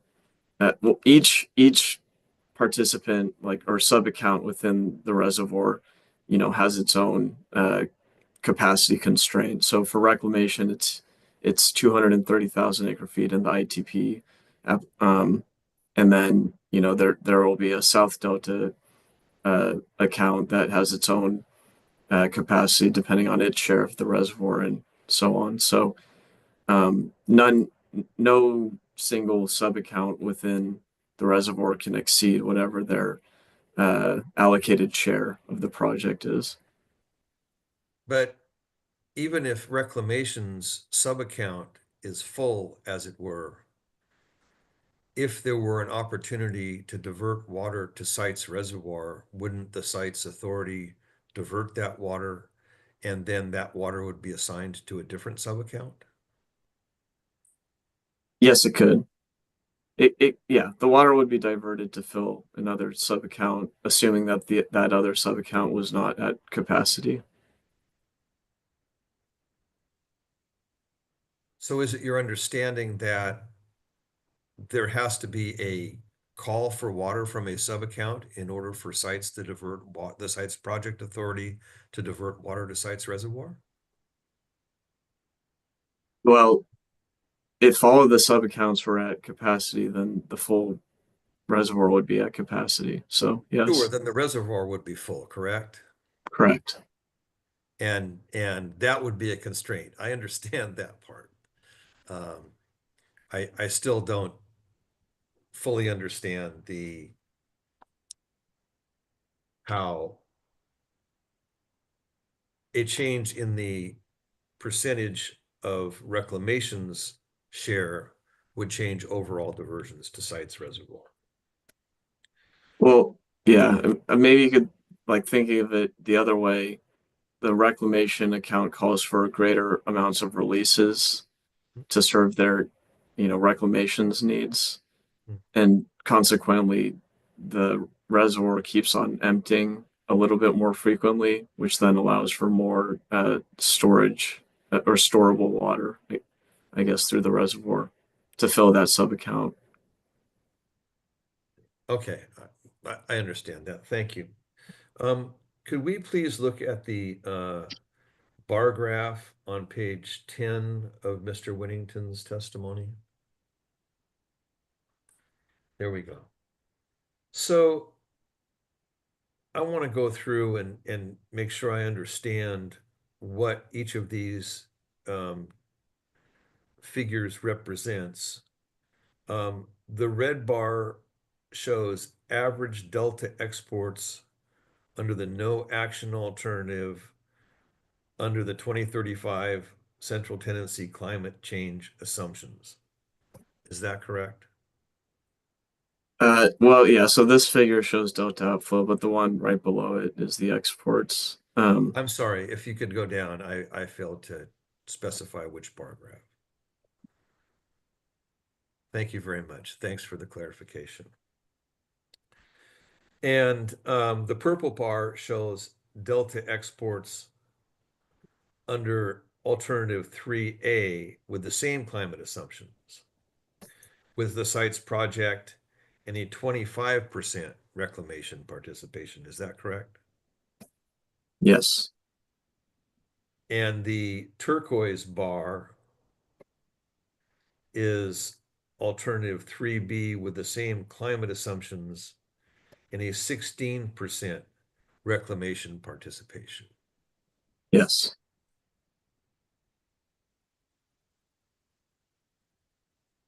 Okay.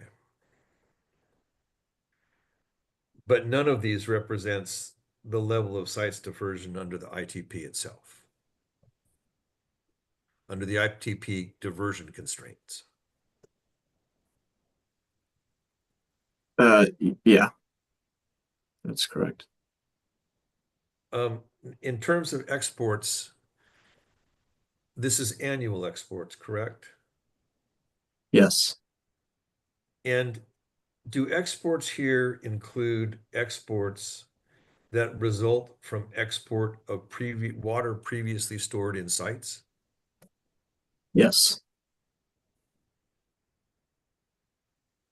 So could one fairly say that sites would increase average annual exports to recoup some of the average annual exports that are lost due to future modeled climate change?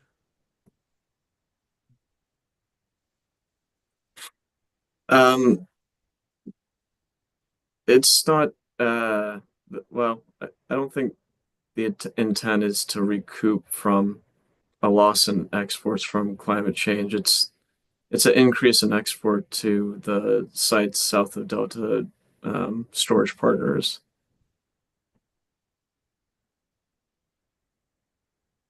But there is that increase. Right, there's an increase, but not with the intent of bringing up Delta exports just because they went down with future climate conditions. I see. Okay, thank you very much. That's all I have for Mr. Whittington, and thank you very much. Thank you. Thank you. And I believe next we have Mr. Busher. Please go ahead. Thank you, Ms. Kenzie.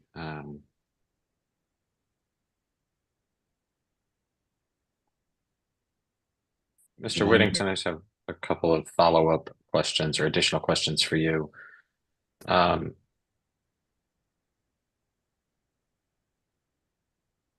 we could look at page 9 of the summary presentation from Mr. Whittington. I'm sorry, I don't have the number in front of me.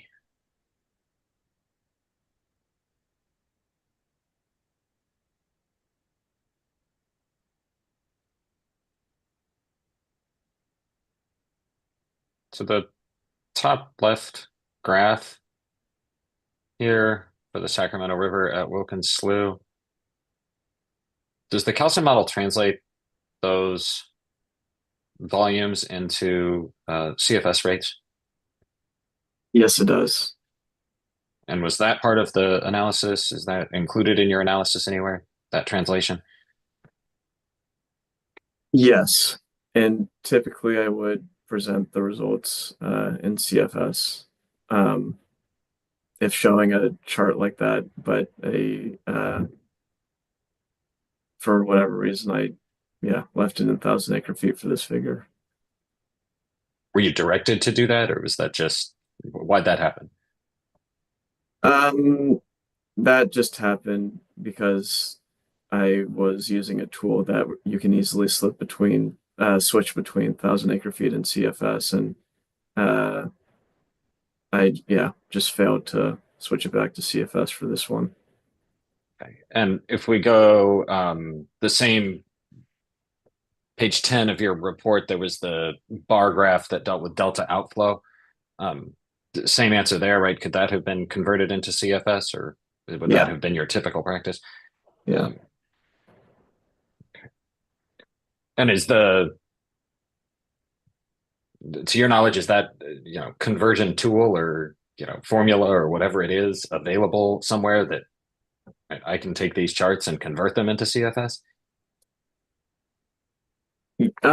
Yeah, I think so.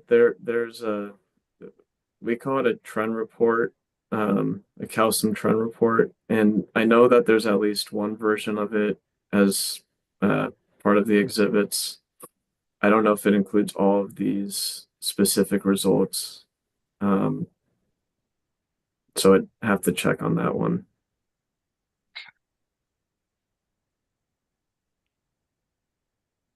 And then if we could go to Mr. Whittington's testimony, cites 306.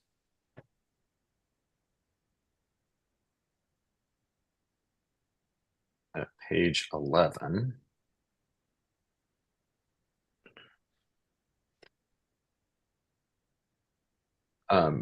So paragraph 11 here, you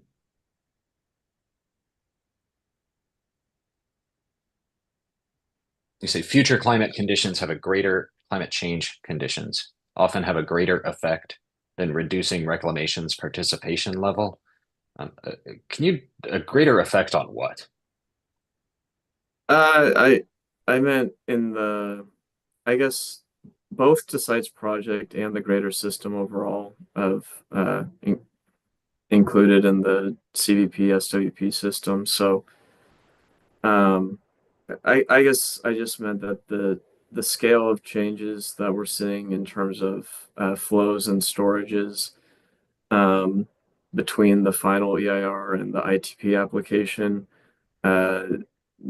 the future climate condition had a bigger effect on those parameters than did the changing the reclamation participation level from 25% to 16%.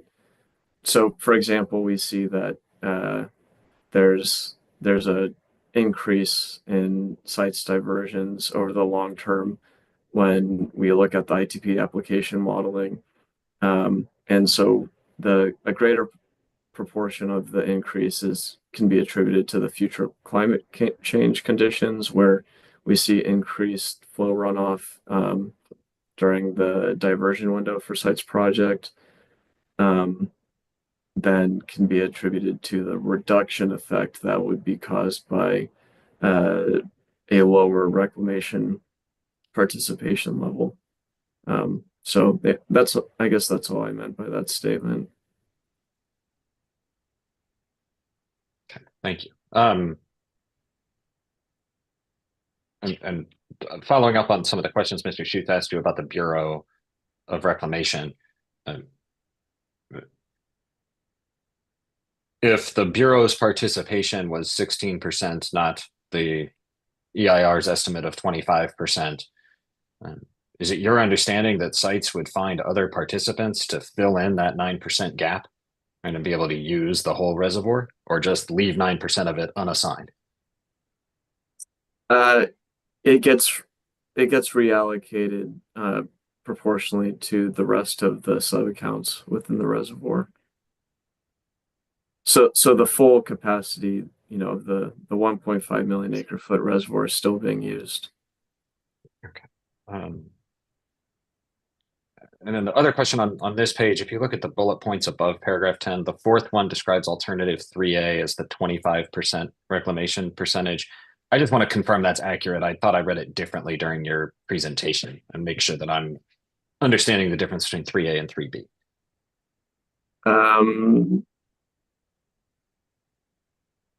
The third bullet, 25%. The alternative 3A 2035 CT is a 25% reclamation participation.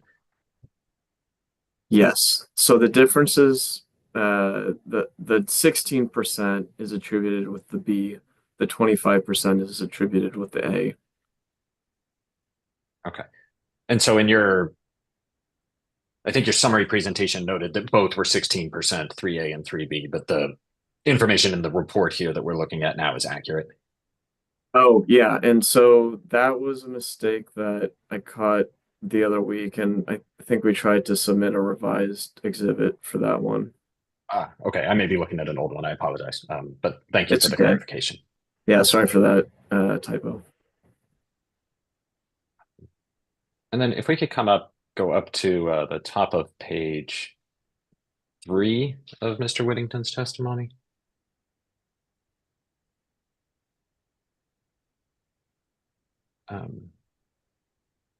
So you described the 80-odd year, 82-year, I think it is, record that's part of Calcim 3 from 1922 to 2003, correct? For Calcim 2. I'm sorry, Calcim 2, thank you.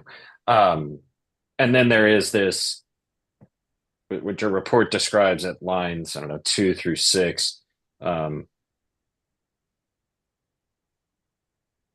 model intercomparison project that incorporates the 2020 to 2049 predicted climate pattern, correct? Modeled climate future? Mm-hmm. Yes.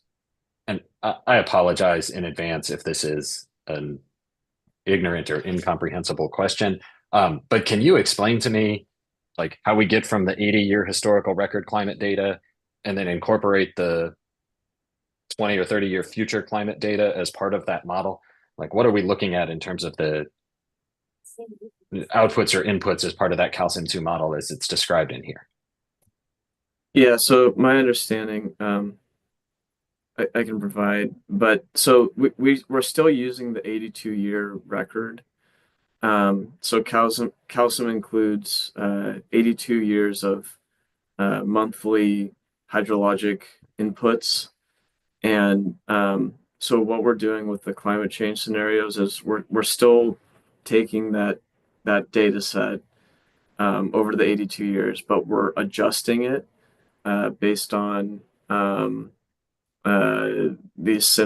CMIP5 modeling. So the hydrologic inputs will be adjusted over that full 82 years based on or using, I guess, like scaling factors to account for the future climate change conditions. And well, yeah, I does that make sense, or did you need more detail on that? I think so. Let me try it again and tell me if I've got it wrong.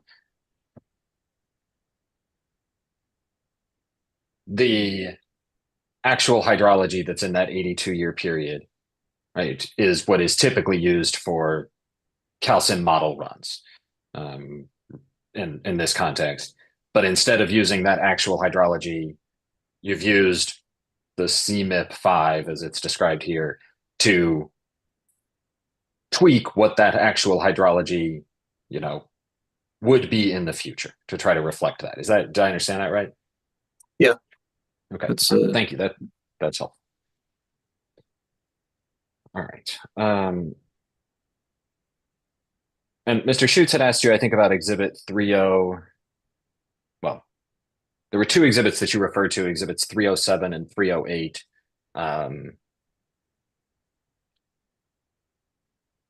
That were used in this analysis. Were those both documents prepared by DWR? Um, I think one of them was. The other one might have been one developed by the authority, but We can put them references up on the, DWR. yeah. So we can can we put sites 307 on the screen? Please.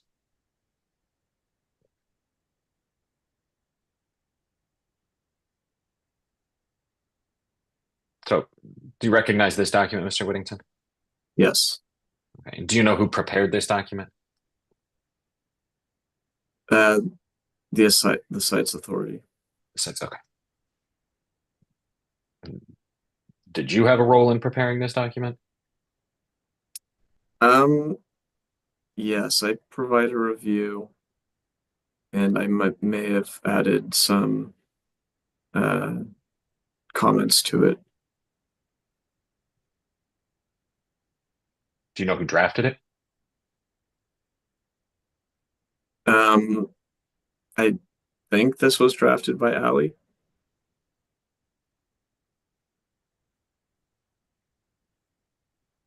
All right.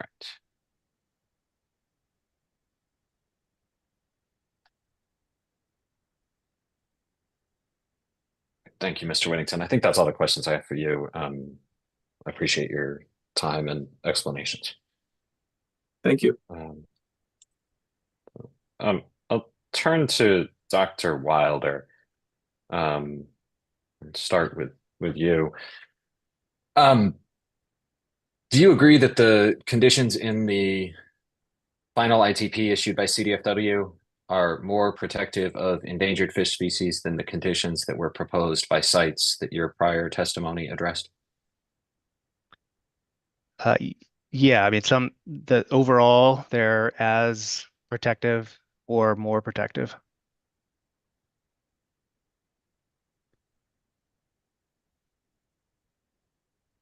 Based on your review of the ITP or the analysis by CDFW supporting it, is it fair to say that CDFW found potential impacts to those species where you had determined that there were no significant impacts?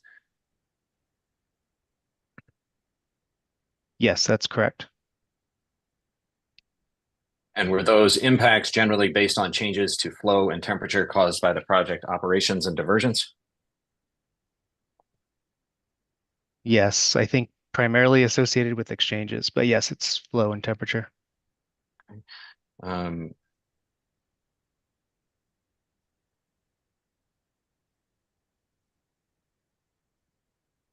did the ITP application change your prior opinion that there were no significant impacts? No. Even where CDFW found impacts and required avoidance or mitigation?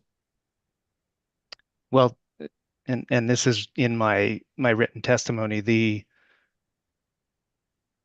standard used by CDFW was different than the standard that I'm using here today for this water rights hearing. Can you describe for me in your mind what that difference is? Sure. As I understand it, the purpose of these water rights hearing is to determine whether whether the project is protective of aquatic species and would not cause unreasonable adverse effects. The purpose of CDFW's ITP analysis is to determine whether there is incidental take of any of the species listed or candidate species for the California Endangered Species Act.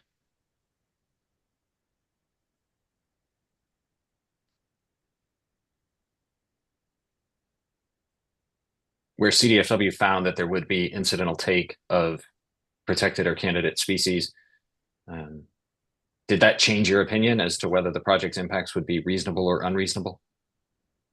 No. And is that true before we get to the mitigation required by CDFW? Yes.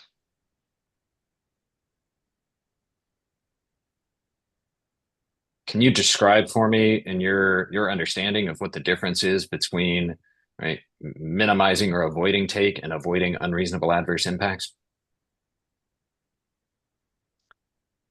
Sure, it's really the definition of, of each. Incidental take, as I understand it, under the California Endangered Species Act is, uh, it's the standard definition of killing, harassing, harming, um, as few as one individual.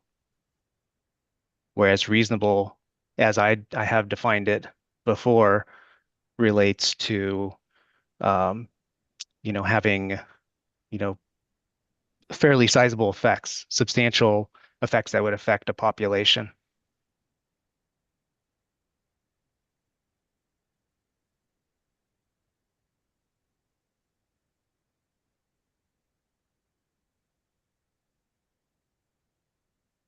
Do you think the protections or the conditions identified in the ITP that were not part of the authority's application are necessary to avoid unreasonable effects to the species you reviewed?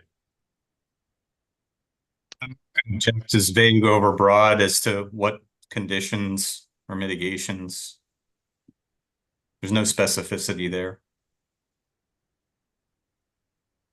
I think what I asked was the conditions that were required that the authority that were different than what the authority applied for. If we need to go through Dr. Wilder's report and talk about the specific conditions he's identified, we can spend the time to do that. I think he knows the conditions that he's analyzed and he can answer on that basis. I'm going to overrule the objection. Go ahead, Dr. Wilder. I was equally confused by conditions. I assume you're talking about the conditions of approval that are in the ITP, but I'm not sure. Sorry.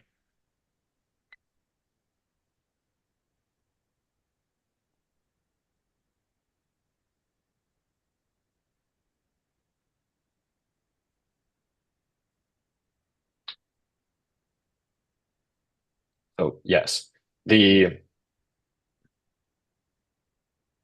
you believe that the conditions of approval in the ITP that was issued by CDFW, that as you described it at the outset, are more protective than those that were in the application, are necessary to avoid unreasonable impacts on the listed species you analyzed?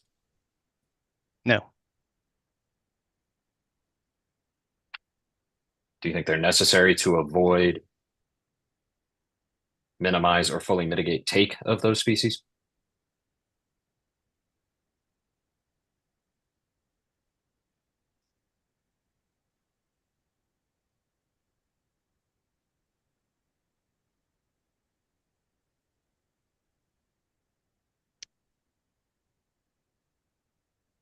That's difficult because I don't think in the take framework as CDFW does. I think they can't hurt. They're potentially helpful to the species. You told me they were not necessary in order to reasonably protect those species. I'm trying to understand whether you think they're necessary to even minimize or avoid or fully mitigate take, or whether you just think CDFW overreached and is requiring a bunch of unnecessary actions.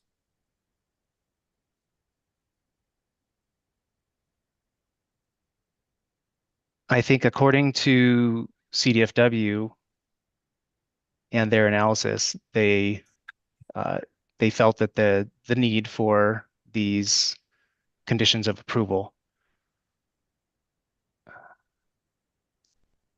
Again, it's difficult for me to say it without really thinking about it, each one hard about whether I think it's necessary, because I have not thought in terms of actual incidental take throughout the process.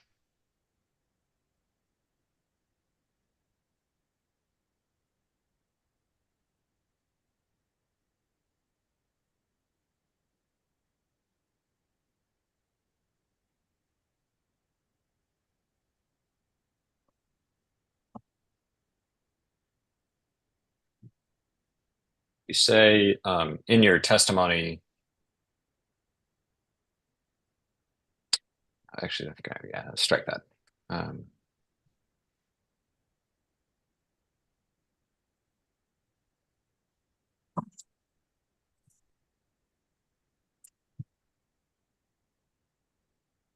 If we could pull up Dr. Wilder's written testimony, cites 309.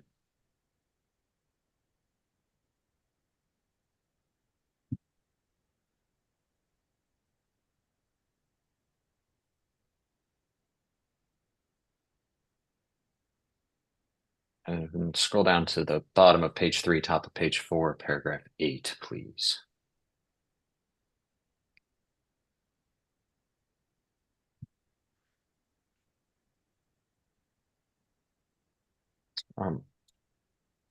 Dr. Wilder, in paragraph 8, you describe condition of approval 9.12 and indicate that increased preservation of the hydrograph could benefit other life stages and other native species. Do you see that language at the end of the paragraph? Yes. Do you agree that preserving more of the natural hydrograph and in-stream flow generally has benefits for fish and wildlife?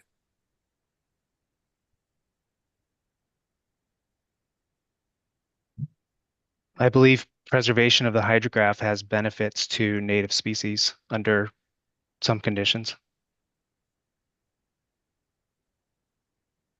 Can you define preservation of the hydrograph? Unregulated flows as they were 200 years ago, without dams and other impoundments.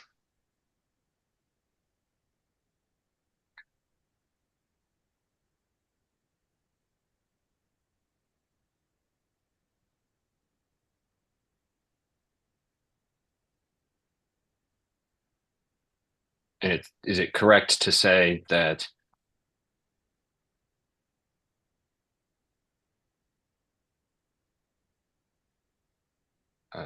well, let me strike that. The condition 912 that's described here is the Wilkins Slough bypass flow condition, correct? Correct.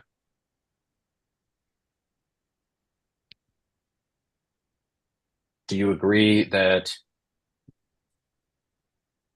the increase for the threshold for bypass flows at Wilkins Slough, the minimum bypass flows at Wilkins Slough, increases the preservation of the hydrograph?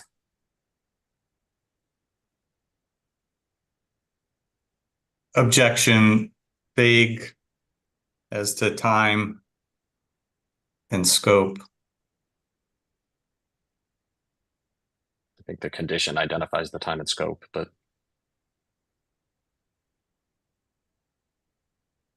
So in accordance. Well, what's the objection? I'm sorry, the objection is to time and scope of the hydrograph. It's just a very broad question. fair enough. I'll try it this way. Dr. Wilder, do you think that the change from 10,700 to 10,930 is consistent with an attempt to increase preservation of the hydrograph? I believe that excuse me, I believe the purpose of the change was to better match up the standard or the criterion with the available statistical model that was used. So let me try it this way then. At the bottom of page 3, the last line, and you say condition 9.12 was established for the protection of juvenile migrants. The resultant increased preservation of the hydrograph could benefit other species. What do you mean by resultant increased preservation of the hydrograph?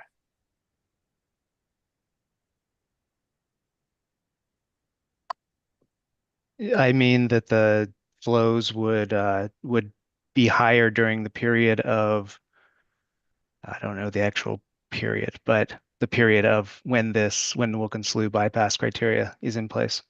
Okay, so more flow in the river is consistent with increased preservation of the hydrograph, right? during certain periods, but during this period, I believe so, yeah. Okay.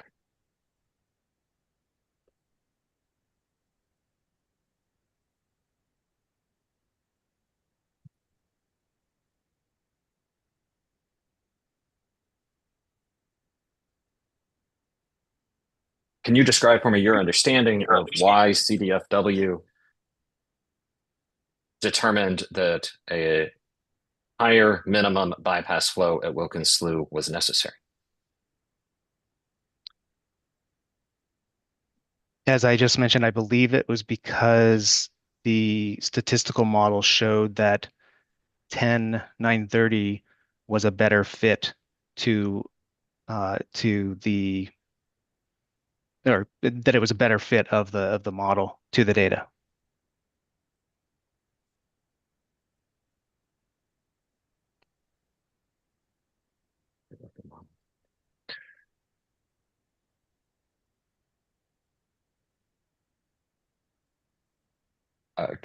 Can you describe for me what you mean by fit of the model to the data?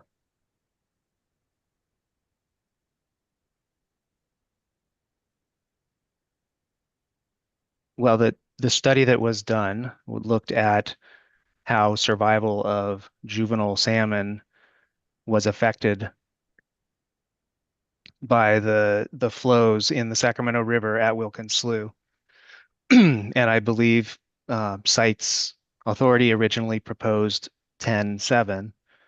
CDFW responded in their ITP by saying that the analysis as they interpret it is a better fit if the value for that bypass criterion is 10,930.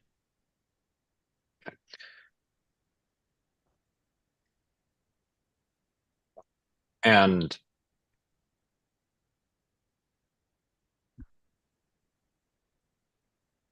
it's your opinion that that increased in minimum flows will protect or will benefit both the endangered species that CDFW considered and other native fish species, right? I said it could. Do you think it will or will not provide any benefit, that increase? I don't know, but 230 CFS is quite small in the grand scheme um, of the overall river flows. So is it your opinion then that you don't know whether the increased protection identified in condition of approval 9.12 will or will not provide benefit to some juvenile migrating salmonids or other native fish? That is correct. I said it could. I don't know that it will, and frankly, I don't think anyone does. I think there's too much variation in the data to be able to split it up by 230 CFS. But CDFW wanted it at 10,930, and so they put that in at that value.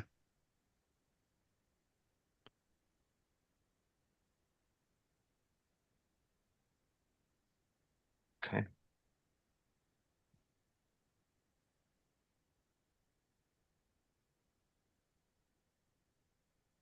If we could look at paragraph 9, this deals with the conditions of approval 9.18, 19, and 20.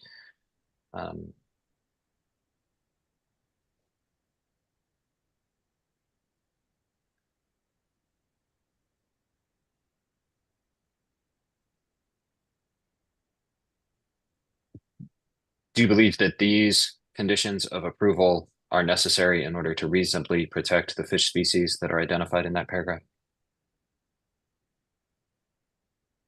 If I recall, these conditions were already in place. They're sites conditions as well as DWR and reclamation conditions. So in that case, yeah, I believe that they will be protective of the species listed here.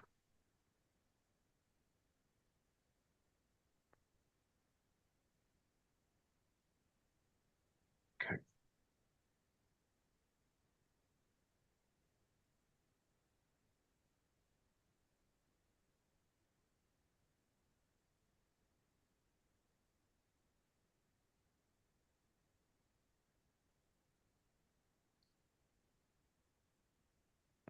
We could go down to paragraph 11 of Dr. Wilder's testimony.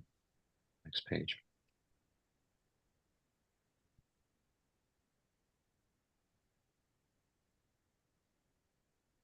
Dr. Wilder, paragraph 11, the last sentence, lines 5 through 8, explains that the CDFW concluded that the operations have the potential to take white sturgeon with respect to flow-related and water temperature-related effects upstream of the delta. Do you agree with CDFW's determination that changes in flow or temperature have the potential to result in take of white sturgeon upstream of the delta? I can't say for sure because again, I didn't look at the analysis with respect to incidental take. The potential is there, yes. So when you say you didn't look at the analysis with respect to incidental take, can you explain to me how you come to the conclusion then that the condition of approval was imposed to fully mitigate any such take?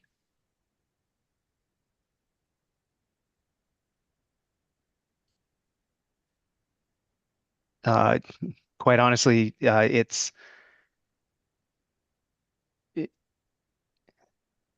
just a minute. Let me make sure I'm looking at the right analysis.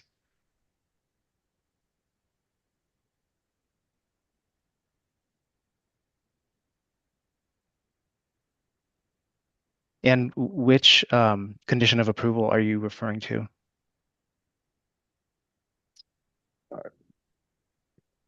We could maybe scroll down a bit.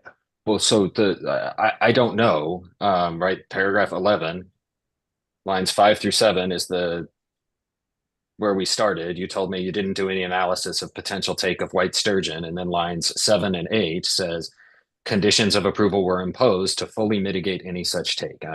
I guess my question is, if you didn't do any analysis of take and white sturgeon, how do you determine that any of the conditions of approval that you are referring to there do or do not fully mitigate that potential take? Well, the statement on line 7 and 8 are an action taken by CDFW to fully mitigate that take.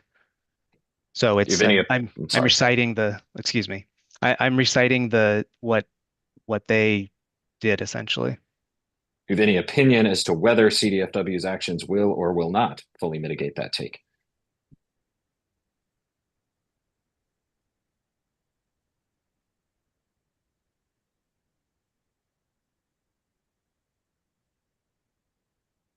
Yeah, I would need to look into it more. They believe that it does. So, you can take that as a partial answer. If the state agency that is responsible for the preservation and conservation of these species has indicated that that they believe they fully mitigated the effects.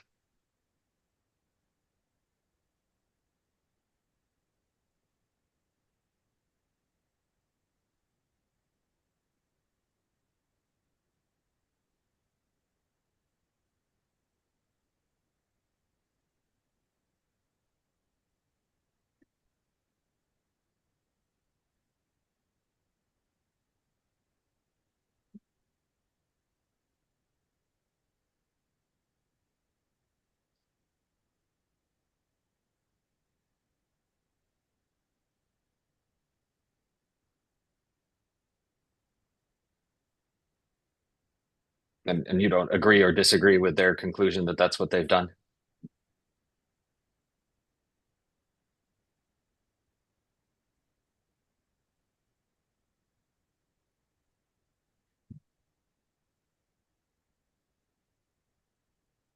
Yeah, I have no opinion on it.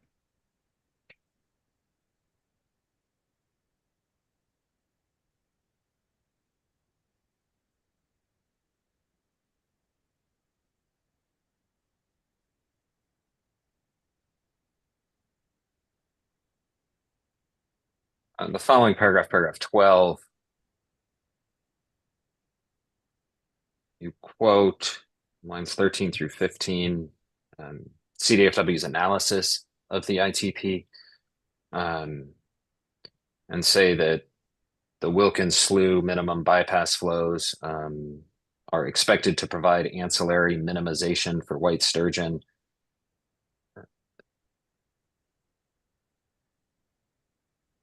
Do you know what the basis for CDFW's conclusion there was? I don't want to speculate, so I don't know.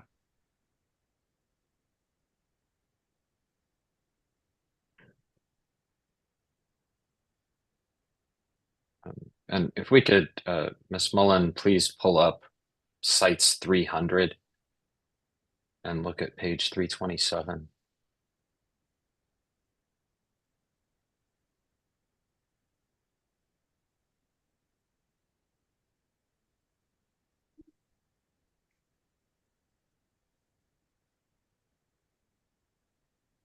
And scroll down to the last full paragraph above the header.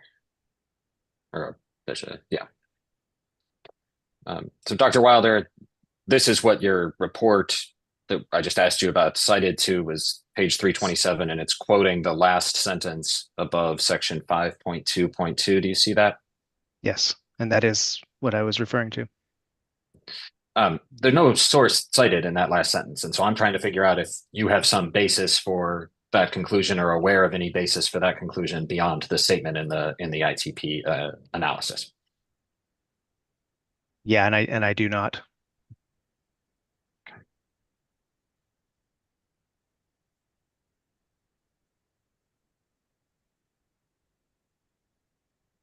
And do you have any opinion as to, whether there's a difference between ancillary minimization and full mitigation?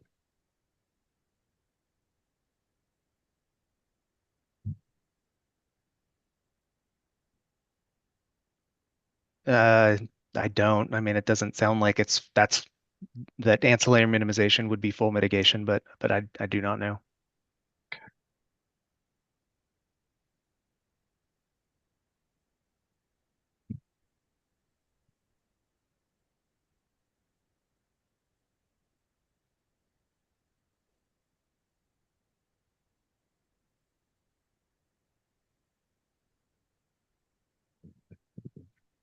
Got some questions for Dr. Greenwood. Dr. Wilder, thank you. I appreciate those answers. I may have a couple other things for you at the end, but I'm going to turn to Dr. Greenwood for the time being.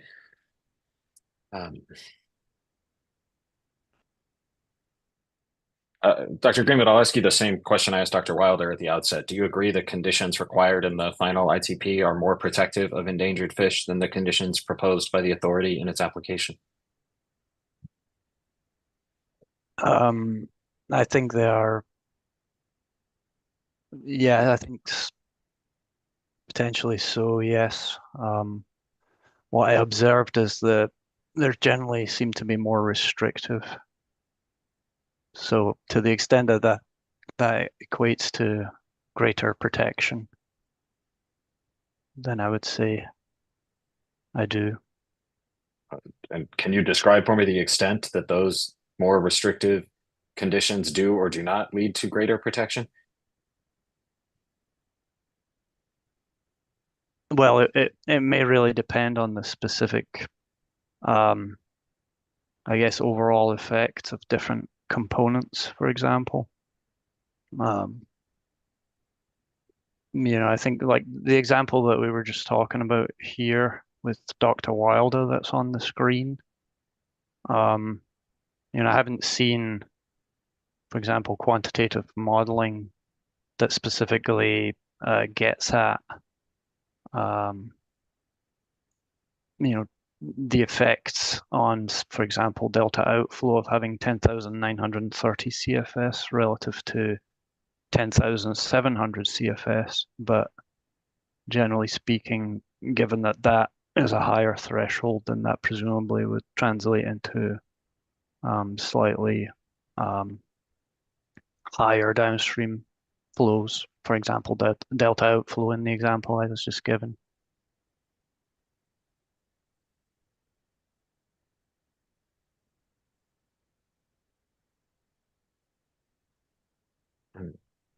So let's start there. If we could pull up Dr. Greenwood's testimony, I think it cites 312. Look at page 5. Start at paragraph 8, please.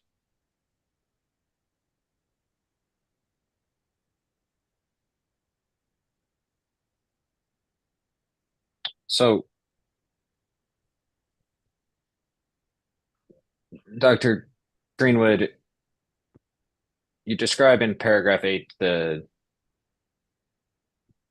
Wilkins Slough diversion threshold of 10,930, and then there's a footnote number 3. And if we could scroll down to that footnote and look at that language.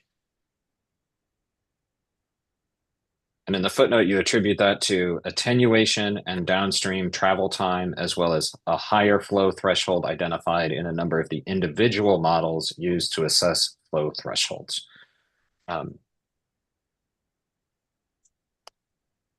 Does that analysis by CDFW change your opinion about whether 10,700 was adequately protective of endangered species? I wouldn't say that it changes my opinion. I could appreciate the rationale for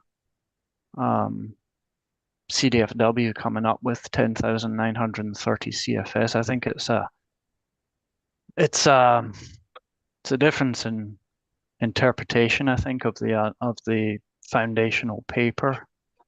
10,700 CFS was the value that was, the main emphasis, I would say, of the results of the paper, which, as I understand it, was essentially kind of a weighted based on the results of the different models that were included in the ensemble of models. So some were 10,930 CFS, others were some lower value.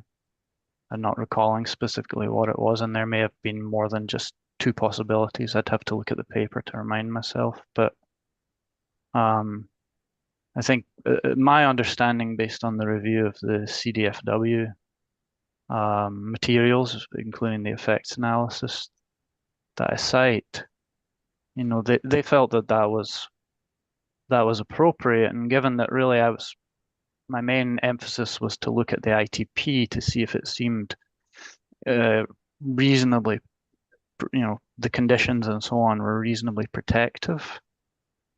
Then, I was thinking about that in terms of, okay, where were we?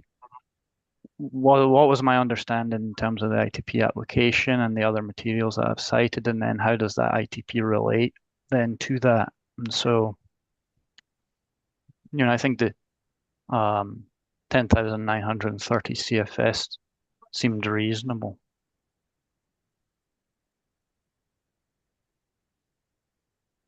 Based on the new information from the ITP and its analysis, do you think 10,700 is no longer reasonable? I don't think it's unreasonable. And I think, as part of these, as part of the ITP, we have these flow criteria as one key element, but then we also have a number of required studies that are part of the conditions of approval, which will also be, investigating things like flow survival effects on juvenile migrating salmonids, both of the life stages that have had some study to this point, juveniles with acoustic tags, like in the study that was cited, that, from which we get 10,700 or 10,930. But then it also has other elements as well that are going to be required. So, it's not just these flow requirements that I'm considering overall. There's a number of different things which I cited in my testimony. So, can you explain to me how those monitoring or research or science actions that are required by the ITP mitigate take? Well, they are to some extent used to fill knowledge gaps that are about what the take may be. I think we've summarized what's available, but given that not everything can be known currently, then the studies will provide a basis, for example, with baseline conditions, and then those will allow inferences to be made about the potential effects. And so, from that, I think, as I mentioned in the what we're looking at on the screen there as well, they'll provide potential amendments to the ITP for minimization. So let me try that a little bit differently, because I understand the potential value of having better available science in the future with respect to these questions. And I think you and I spent a long time last time we were both here talking about what we do and don't know about the ecosystem now. So I'll set that aside. I'm just trying to understand, how trying to study, the things required in the pre-smolt juvenile survival program, or the things in 8.8 about white sturgeon, how those analyses avoid take, They may dictate future things, But how do those analyses actually avoid or minimize take now? Well, it's not now per se. I think an important element of those studies is to be providing the basis for leading into the actual operational component.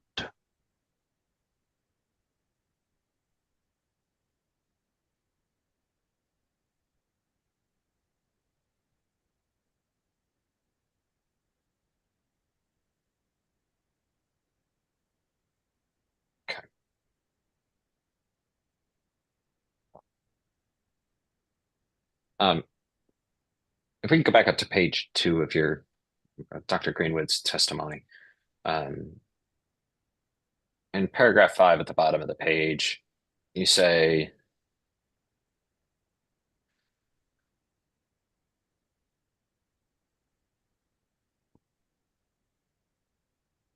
the testimony supports your original opinion that the project's operations, mitigation, and adaptive management will reasonably protect salmonids.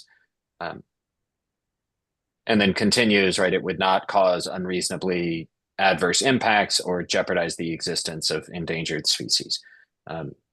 Is there a difference in your mind between providing reasonable protection and not causing unreasonable adverse impacts?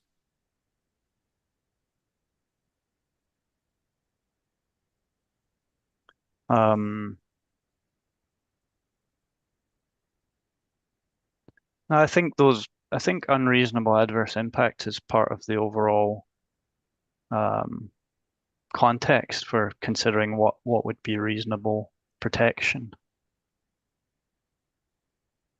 Okay, so when we say, I'm sorry, go ahead. So no, that's fine. So when you say would reasonably protect, that's just the flip side of would not cause unreasonable adverse impacts. It's saying the same thing, just from the opposite perspective.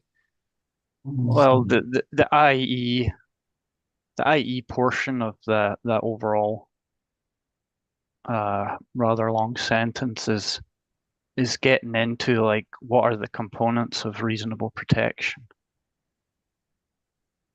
So if there were unreasonable adverse impacts, would that mean that the conditions did not provide reasonable protection?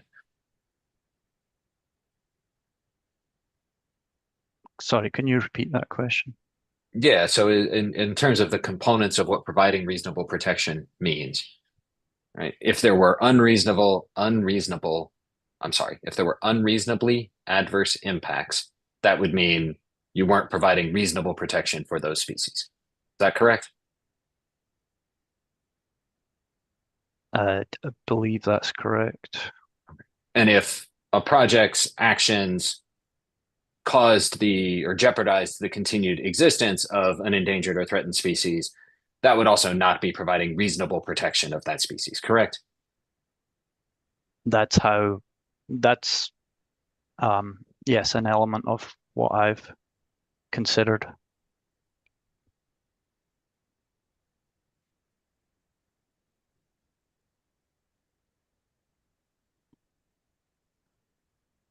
Are there other elements of that reasonable protection inquiry other than the two things identified in the IE at lines 24 through 26 that we just talked about?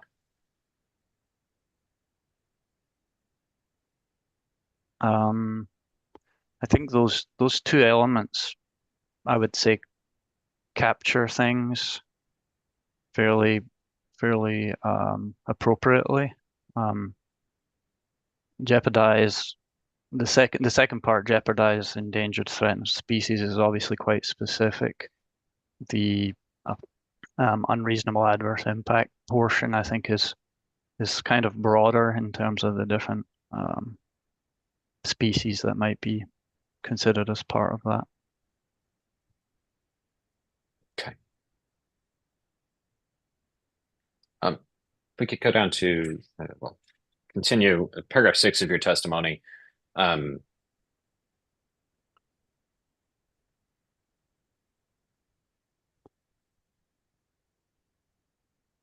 let me try it this way. Am I correct in understanding that your description here of the conditions of approval that you're talking about, you're limiting in this portion of your testimony your analysis to their impact on salmonids, as distinct from sturgeon or smelt, for example? Sorry, which portion are you talking about? This paragraph 6 or? Yeah, I mean, it looks like this whole section is under the header salmonids. Yeah. There's reference to various different life stages or runs of salmon in paragraph 6 and 7 and so on. I'm just trying to do this as quickly as I can. I mean, this is the section about the impacts on salmonids and these effects. If I want to talk about sturgeon or smelt, I should look at a different section of your testimony. Is that fair? That's correct. Okay.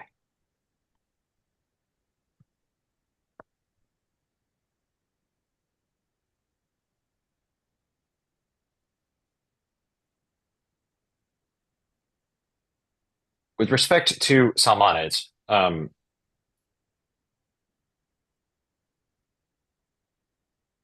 you had previously opined about the pulse flow protection that the authority had proposed as part of its ITP application. Do you generally recall that pulse flow protection? I recall it, yes. And the ITP issued by CDFW did not include that pulse flow protection, correct? That's correct. And I understand from, I think, Mr. Walker's report, and we haven't examined him yet, and I assume you did not do the modeling here, but that generally the flow-dependent diversion tool is more restrictive in terms of the total volume of water than the pulse flow protection was. Is that correct?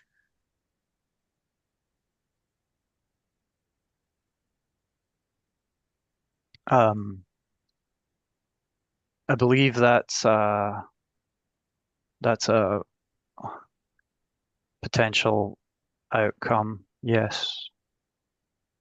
And is it also correct that that flow-dependent diversion condition, despite being more restrictive in terms of the total volume of water, is less restrictive in terms of the total number of days where diversions can occur? Is that correct?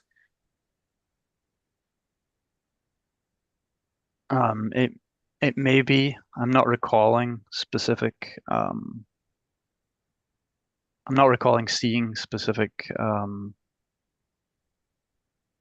number of days diversions or not, but it may be the case.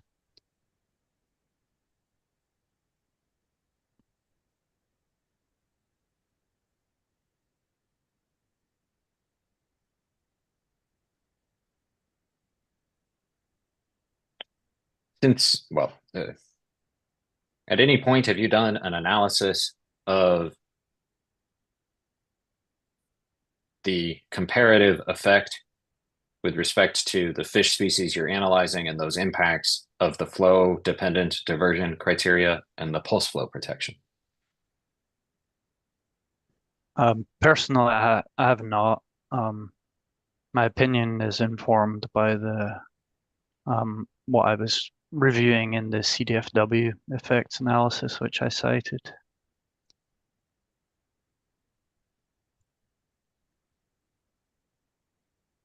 Is there a specific part of that analysis that you're referring to for this specific question of comparing the impact of the flow dependent diversion criteria and the pulse flow protection criteria on endangered fish? Yes, I think there's a couple of examples in the CDFW effects analysis. Did you want to pull those up, or? Yeah, if you could point me to those citations in your report or where they are so I can understand the authority's decision making there, that would be appreciated. Okay. As far as where I've cited in my written testimony, I'm not sure, but in terms of in the effects analysis, so in sites 300 is the exhibit, and then roundabout PDF or page 314 or so.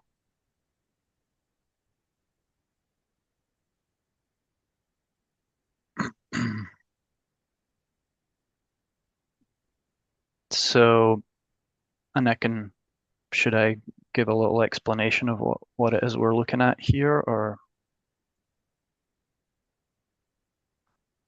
did you have a question? So that section, right, starting at 314 and going through, I don't know, 323 or so, right before we get to the next condition, talks about the flow dependent diversion and screen exposures primarily. Are there other portions or other substantive aspects of CDFW's analysis that you're relying on there or referring to?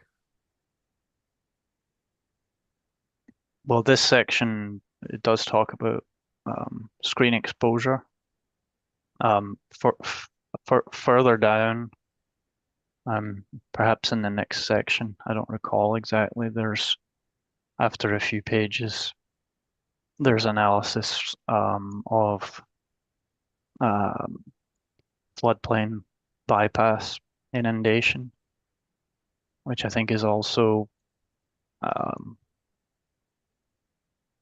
speaking to the flow dependent diversion condition. So those are a couple of the key quantitative pieces.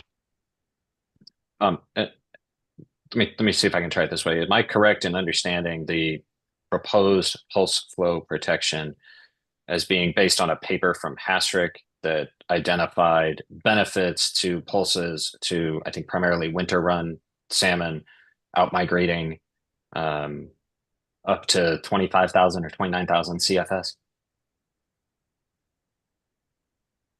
Sorry, the pulse flow, the proposed pulse flow criterion was based on that paper. Is that what the question was? That's my question, yeah. I'm not sure that it was based specifically on that paper. Okay. Am I correct then? Let me ask one other question on this subject.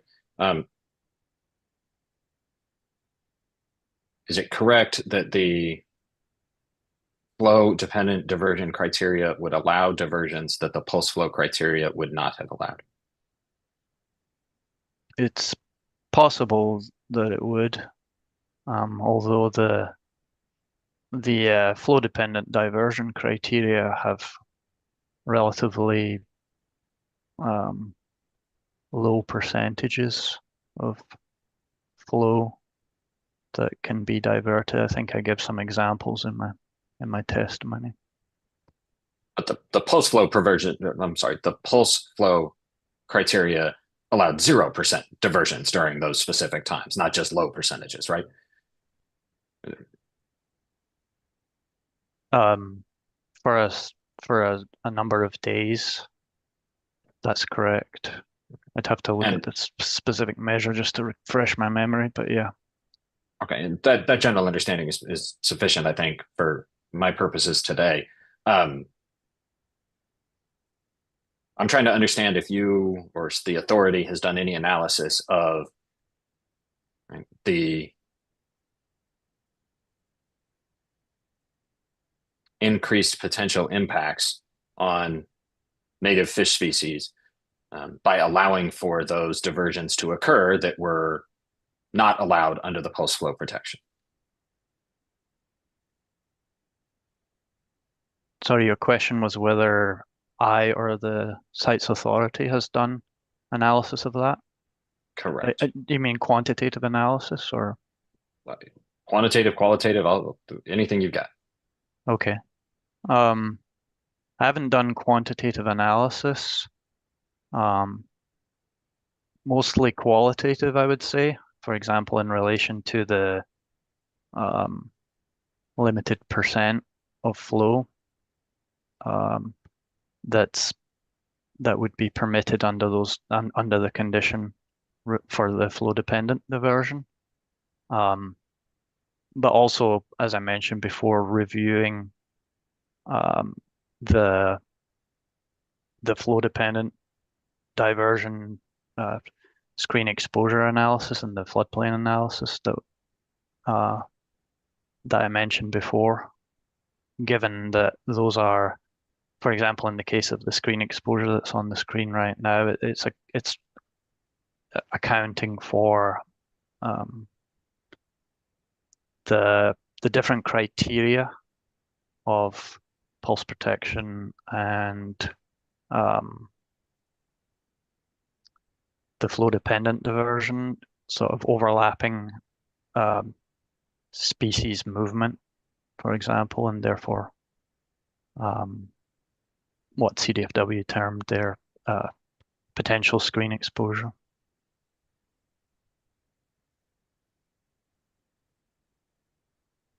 And when we're talking about potential screen exposure, is that just like kind of simplified down?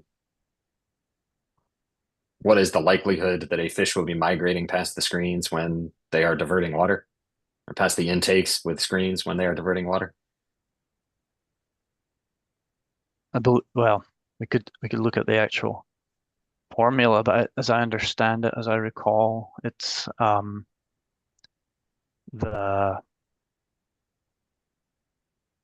essentially the proportion of flow being diverted, and I think this is daily, kind of combined with or multiplied by the number of fish moving of the different runs. So they looked at juvenile Chinook, juvenile winter run Chinook as well as juvenile spring run Chinook being the focus of their analysis here for these state listed salmonids.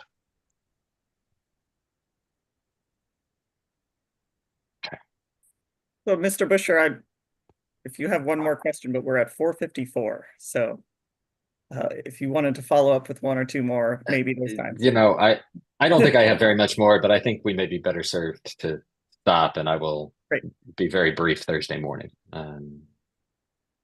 Great. Because I can't promise it's going to be two.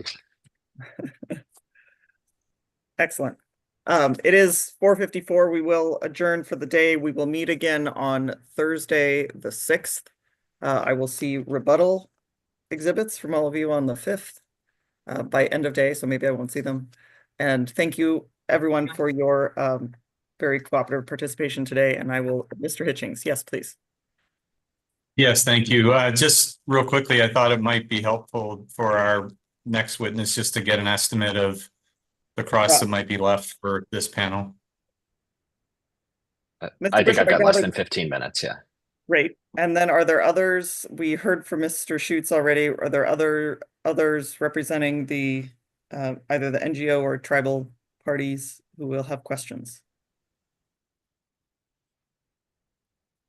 All right, Mr. Reese, do you have an estimate for this panel? 20 minutes. Great. And Ms. Meserve? Probably 45 minutes. I'm gonna look through my notes after today. Thank you. And then I don't know if we have Mr. King on the line, but he may have some questions. So I think, what did that give us? In the range of an hour and a half, plus or minus? Does that help, Mr. Hitchings? Yeah, that's very helpful. I appreciate everyone's estimates. We'll let Mr. Walker know that he could be up by late morning, Great, thank possibly. you.